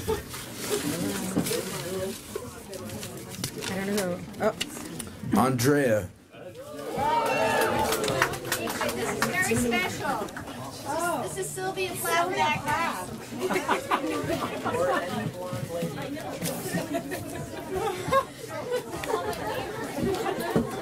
Okay. We're calling you up Yolene.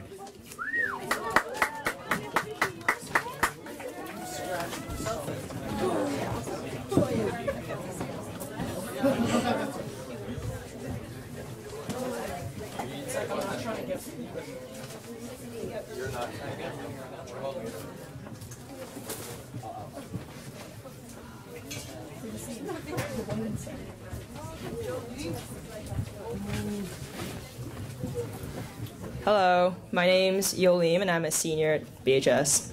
This is called Pixelated. How do pixels on a screen begin to show the depths of seas, the heights of mountains, the colors of valleys? First-hand accounts of first-hand experiences just fall short of what I want. I've seen many sights, but experienced very few. At 3 a.m., it's easy to pretend that the dim glow of the screen is the sun breaking through the clouds. The stale air I breathe becomes clean and fresh, filling my lungs with a sense of renewal, even though I am the same today as I was yesterday and the day before, always sitting. The murmur of music is an orchestral accompaniment to my life, brilliantly composed by someone who knows me, of my hopes and dreams and failures. It is as uplifting as it is melancholy, as majestic and full as it is lonely. Indeed, a journey of 1,000 steps begins with just one step, but a Google Map journey of 1,000 seconds also begins with just one click. Life is scary and unpredictable, but my browser history is my rock.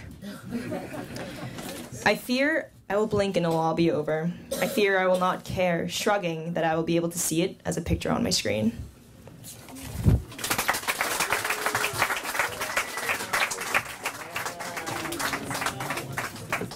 All right, we're calling up Isabella.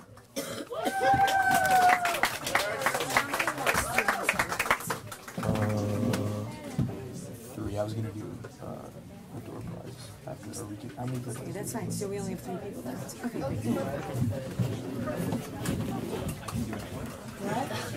You can do the first one.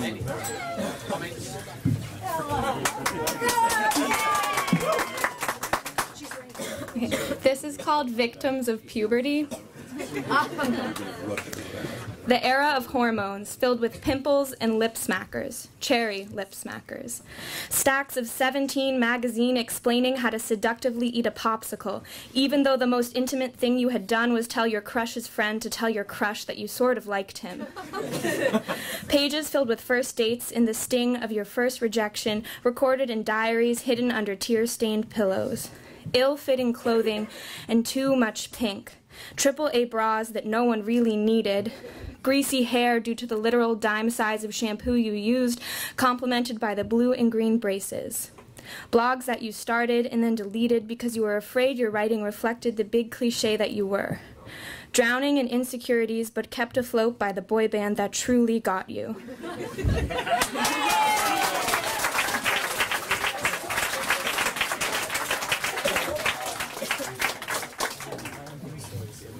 All right, Jaime. How many door prizes do you have?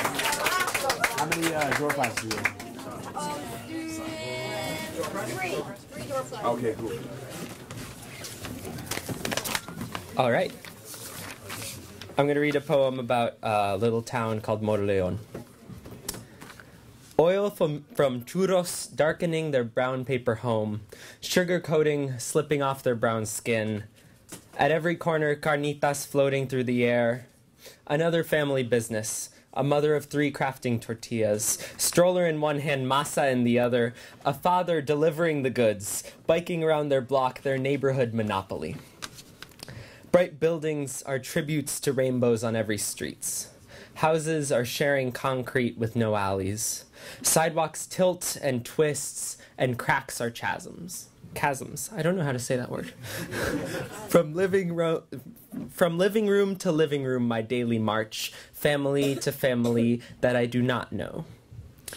Drive around and around, the radio on, nothing to do but pass the time. Wait for a party, weekend nights, crowded streets full of teenage drivers spinning in circles. Alcohol coursing through the veins of my family tree, through the teenage cousins partying all night. Christmas mornings, a ghost town. New Year's Eve, the ghosts are hungover too. And one day, a man takes our picture. He had never held a camera before. He sees blurry smiles, and I see his.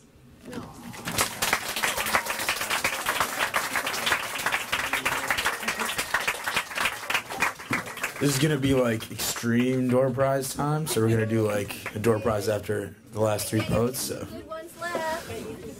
Okay, I haven't. Bailey had to leave. Her mother wanted her to go home for dinner because we only had 35. Let's see. That was blank. What? Marta Pancani. Hey. Reach in here and I already have one. Good Corner movie tickets.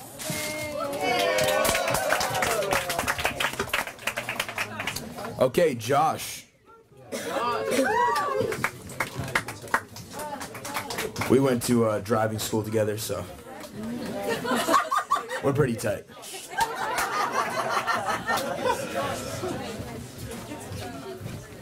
Well, I'd like to thank you guys all for coming here. I'm having a great time at the 20th Annual Brookline Door Prize Fest.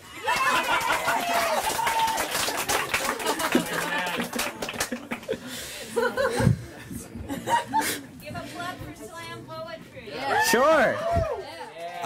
So every Thursday, a bunch of awesome people and me meet in the room 387 X Block. It's fantastic. We do slam poetry. We do poetry. We write. We listen. We perform. We compete in poetry slams. Next week we're competing at Louder Than a Bomb. Y'all should come. It's a lot of fun. Check us out. Right. Is that enough of a plug? We good? All right. All right. You said hello. Here, these poems are for you. I write. You have $1 for me. You wore an orange print Hawaiian shirt, some green flowers, some brown dirt, and some white salt from tears I couldn't see save for their alkali reminders. And there I stood, slouching. There I stood, grouching and moping and hoping that you might walk away with that little high-pitched voice in my head saying, Josh, he's weird, go home. Josh, you don't want to hang around here. Josh, you want to play Xbox. And my little brother, not understanding that I'd be the one forking over the $1, he said, for me? And so you gave me 3 pieces of paper. And I gave you $1. Oh, $1, but I wish I gave you 20. I wish I gave you 50. I wish I gave you a big hug and a blank check with the single word written on it, enough. It had been one of those two-shirt sweaty kind of days. My ego and I were walking home. As we turn off the big street and onto our road, you said hello. Here, these poems are for you. I write. You have $1 for me? And so I walked home with that glum little, okay, so I'm down $1 kind of step. And I went in my door with my voice said, well, I paid $1, I hope it's decent. And I read your poetry and I cried, man. Your words were limitless, you spoke infinity like one side of an equation, x equals ... Because you said things I didn't know could be said, because your poetry had clip art Santa Clauses around the border. Your poetry brought on a new world order. Your poetry made me feel warm inside. Your poetry, it had nothing to hide. Your poetry made me want to rhyme again. When your crisscross lines read, "Don't laugh at crying," when I felt your pain on pages printed for tears because your poetry had no fear, it was Mufasa pre-stampede. It was you on the paper with ink that you'd bleed. Your poetry was resounding, your poetry was surrounding. I like when Elsa sings that song and everything is better, like when you rock that rad old school Urkel sweater and somebody says, "The 1980s called," and I bawled. Because it's so rare that Atlas himself with the world on his shoulders, when Sisyphus gives you a shout out while he's pushing his boulders, well, you shuffled up to a stranger and said hello. Because it is seldom, if ever, that the 9 muses high on their pedestals, lost in academia, too busy taking MLA citations that they forgot all the exaltations of existence, sent inspiration waltzing your way, and more seldom still that inspiration will ask if you got a buck to spare. Because in the age of BuzzFeed, Tumblr, and Upworthy, it's hard to find such raw emotion. Not yet harvested by the portraits of Boston and placated by the humans of New York. Not yet absorbed in a 5-minute video that says, "You won't believe what he did next on BuzzFeed." And not yet absorbed by a culture so lacking in humanity that our vicarious Facebook life seems to be the only one we have left at times. But if that's all we have left, what do we have right? We have a broken system, but if we have people on streets peddling inspiration, selling dreams and fantasies to whoever will listen and slow it down. We have poetry that turns people who want to go home and play Call of Duty till 2 a.m. into people who spend extra time on sublime assonance. As pacifist objectors to the democratization of individual thought, then maybe we end up all right. Maybe we don't stay up till 2 a.m. Maybe we get to bed and wake up for a new day. But if we do stay up, we pull an all-nighter and up we stay. We stay writing and writhing in tireless manner. We stay moving and shouting with ever no stammer. It had been one of those 2.5 shirt, sweaty kind of days. My back, moist and aching, was waiting for air conditioning a world away. And then you, the raw human, the unadulterated individual, the guy who goes up to people and says, "Hello, here, these poems are for you. I write. You have $1 for me?" You came up to me on that day, and to you I say, "Hello, Ali. Here, this poem is for you. We write. You already gave so much more to me." It's dedicated to Ali Oscar Nakunajad. Killer, man. If you guys don't know, good morning, BHS. That's the guy right there. That's him, man. All right, door prize. Oh yeah, I apologize, Josh. We're gonna give another door prize. Okay. Emily Bibbins. Emily Bibbins. We have a big one. We have a gift certificate to Brooklyn. Nice. Okay. Diana.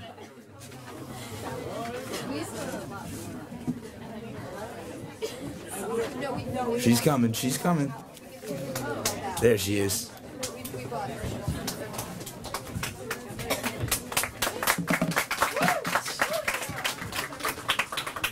Hi.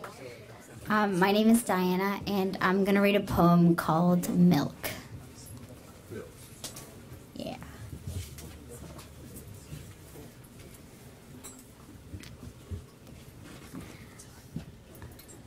I've got all these words clinging to my tongue like warm gum on a dirty Boston pavement, just stuck there gathering dirt, waiting until eventually some poor street cleaner will come and scrape them off.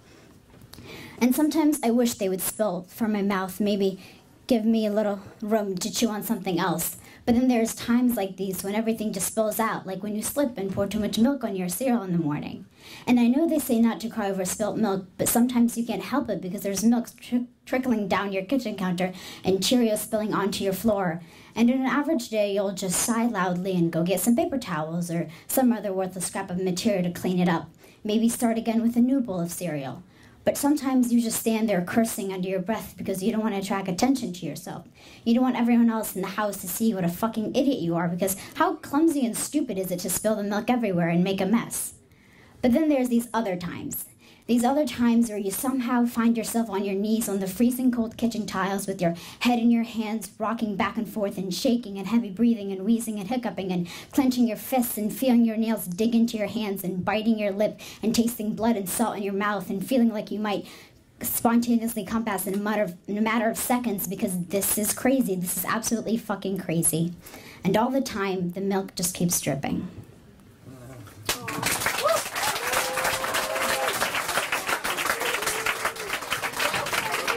Great job, everyone, tonight. I gotta say, I love poetry, but before the night's over, you know what time it is. It's door prize time. It's the last one. It's the last one.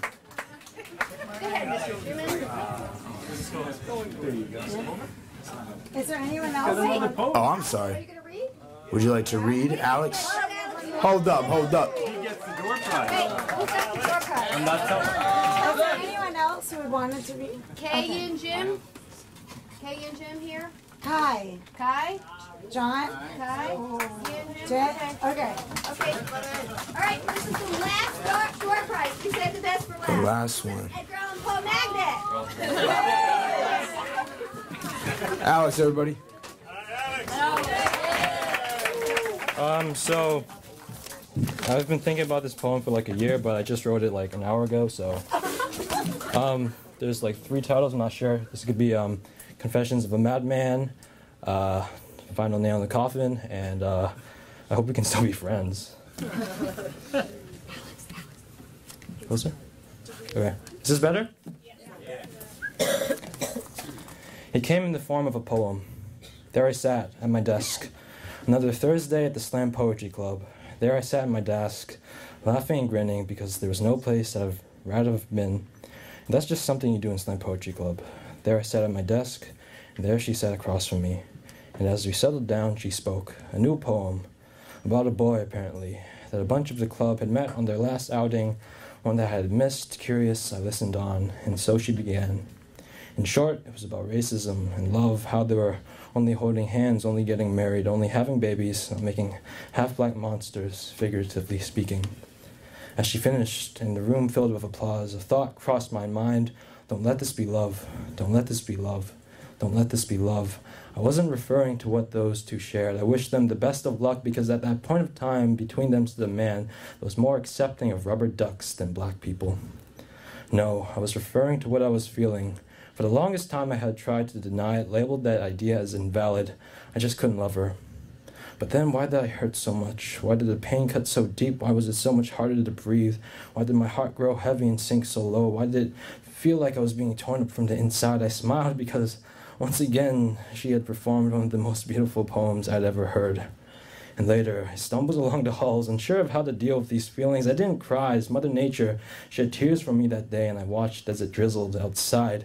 I never meant for any of this, it just happened. Maybe it was the first time I heard her speak, and how later she explained the meaning behind her piece and said that without knowing me well, I seemed trustable. Trustable. Having a practical stranger put their faith in me like that felt special, new in a way I can't explain, and so we talked, and talked, and talked. Or if you want to be technical about it, Facebook chatted, I guess. We talked the night away, nights away, and more did I become fascinated by her. How to describe her? To capture all of her and try to put it on paper would be futile, so in short, she is amazing and unbelievably caring. She is not only psychic, but also telekinetic, able to read minds and move mountains and hearts. She is wise beyond her years and has the looks to match it, no offense. But hey, it's not my fault if when people see her, they can't decide between student and student helper. No, but really, she is beautiful. And she once had a date with Destiny, and together they had a baby, and his name is Perfection. I've only seen him through photos and video, but I can tell you he's more smooth and charming than me already. She can't smell, but even without one of her senses, she has more sense than many others. She loves her mother and her goofball of a brother. She has love and emotions like none I have ever seen. So much to love about her, but I knew I couldn't love her because I had said I didn't, at least in a way I think I did. I had made a rather ambiguous note for her, and she made it clear that whatever intentions I had were fine, but that she wasn't looking for any more than friendship. And in all honesty, I wasn't looking for anything more either, and I said that. Besides, it's hard to believe that you can fall for someone when more words have been exchanged through keen strokes than vocal cords, but deep inside I think the feelings had already taken root, and boy, how they grow. So there I was in a perpetual state of not wanting more, but wrestling with desire. I became frustrated not because we couldn't be together, but because I couldn't let her go. I'm sorry. If there ever was a moment where she wasn't sure of what I meant, if I ever made her uncomfortable, I'm sorry if this hurts her feelings in any way, because that is the last thing I want to do. I can never thank her enough. She's been an eye-opener, a fantastic supporter and hugger, a shoulder to lean on, someone who's never failed to help me up when I was down, to make me smile and laugh. Vagina Vacation will forever be one of my favorite short films of all time. And as for the other guy, I've met him once at a WotC concert, and I can confidently say he's just a phenomenal guy. I mean, I can't even hate, so I mean, that's comforting. The point of this poem was to let go, to let the truth out, to maybe turn in a new page. I don't mean to burn bridges or friendships, but I merely want to clear my mind. So as I near the end, let me get back to the start. I walked into Slam Poetry Club late and intending not to come again. I was through with poetry, but I was curious what they were up to.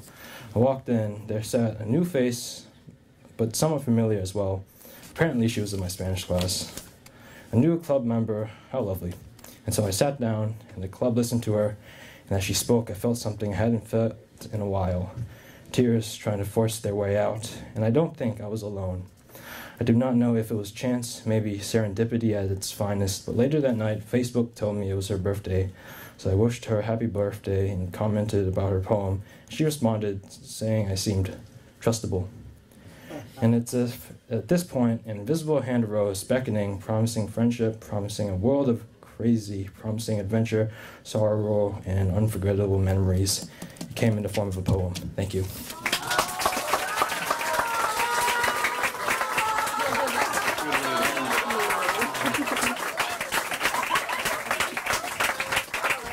What a way to end, man.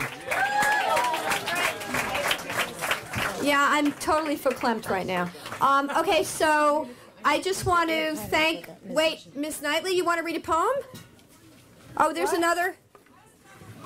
Come up, come up. Come up, it's like a marathon. Okay, but I do want to say that before our last reader comes up here, I want to reiterate our thanks to the band. Oh, sorry. What? She's always telling me what to say. I know what to say.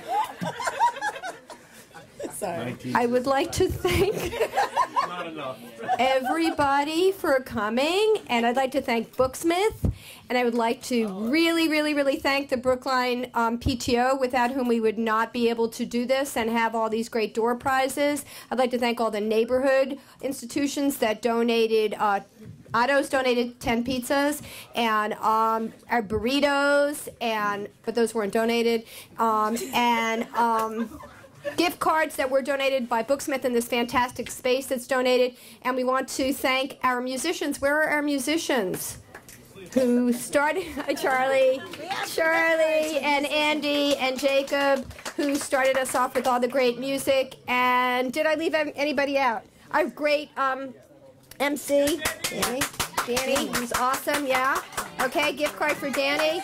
And don't forget that gift card may be worth $20. You don't know. It's either $5 or $20. Okay. He was in the band. I was 1/3. He was the the guitar in the band. Band was Andy O, Charles Hull, and Jacob Sanditon. Okay. And so why don't you come up and where did our reader go? What? Why does it say that? Why did Auntie give me that? Why did Auntie give me that name? Okay, she's ready. Okay, here we go. Woo!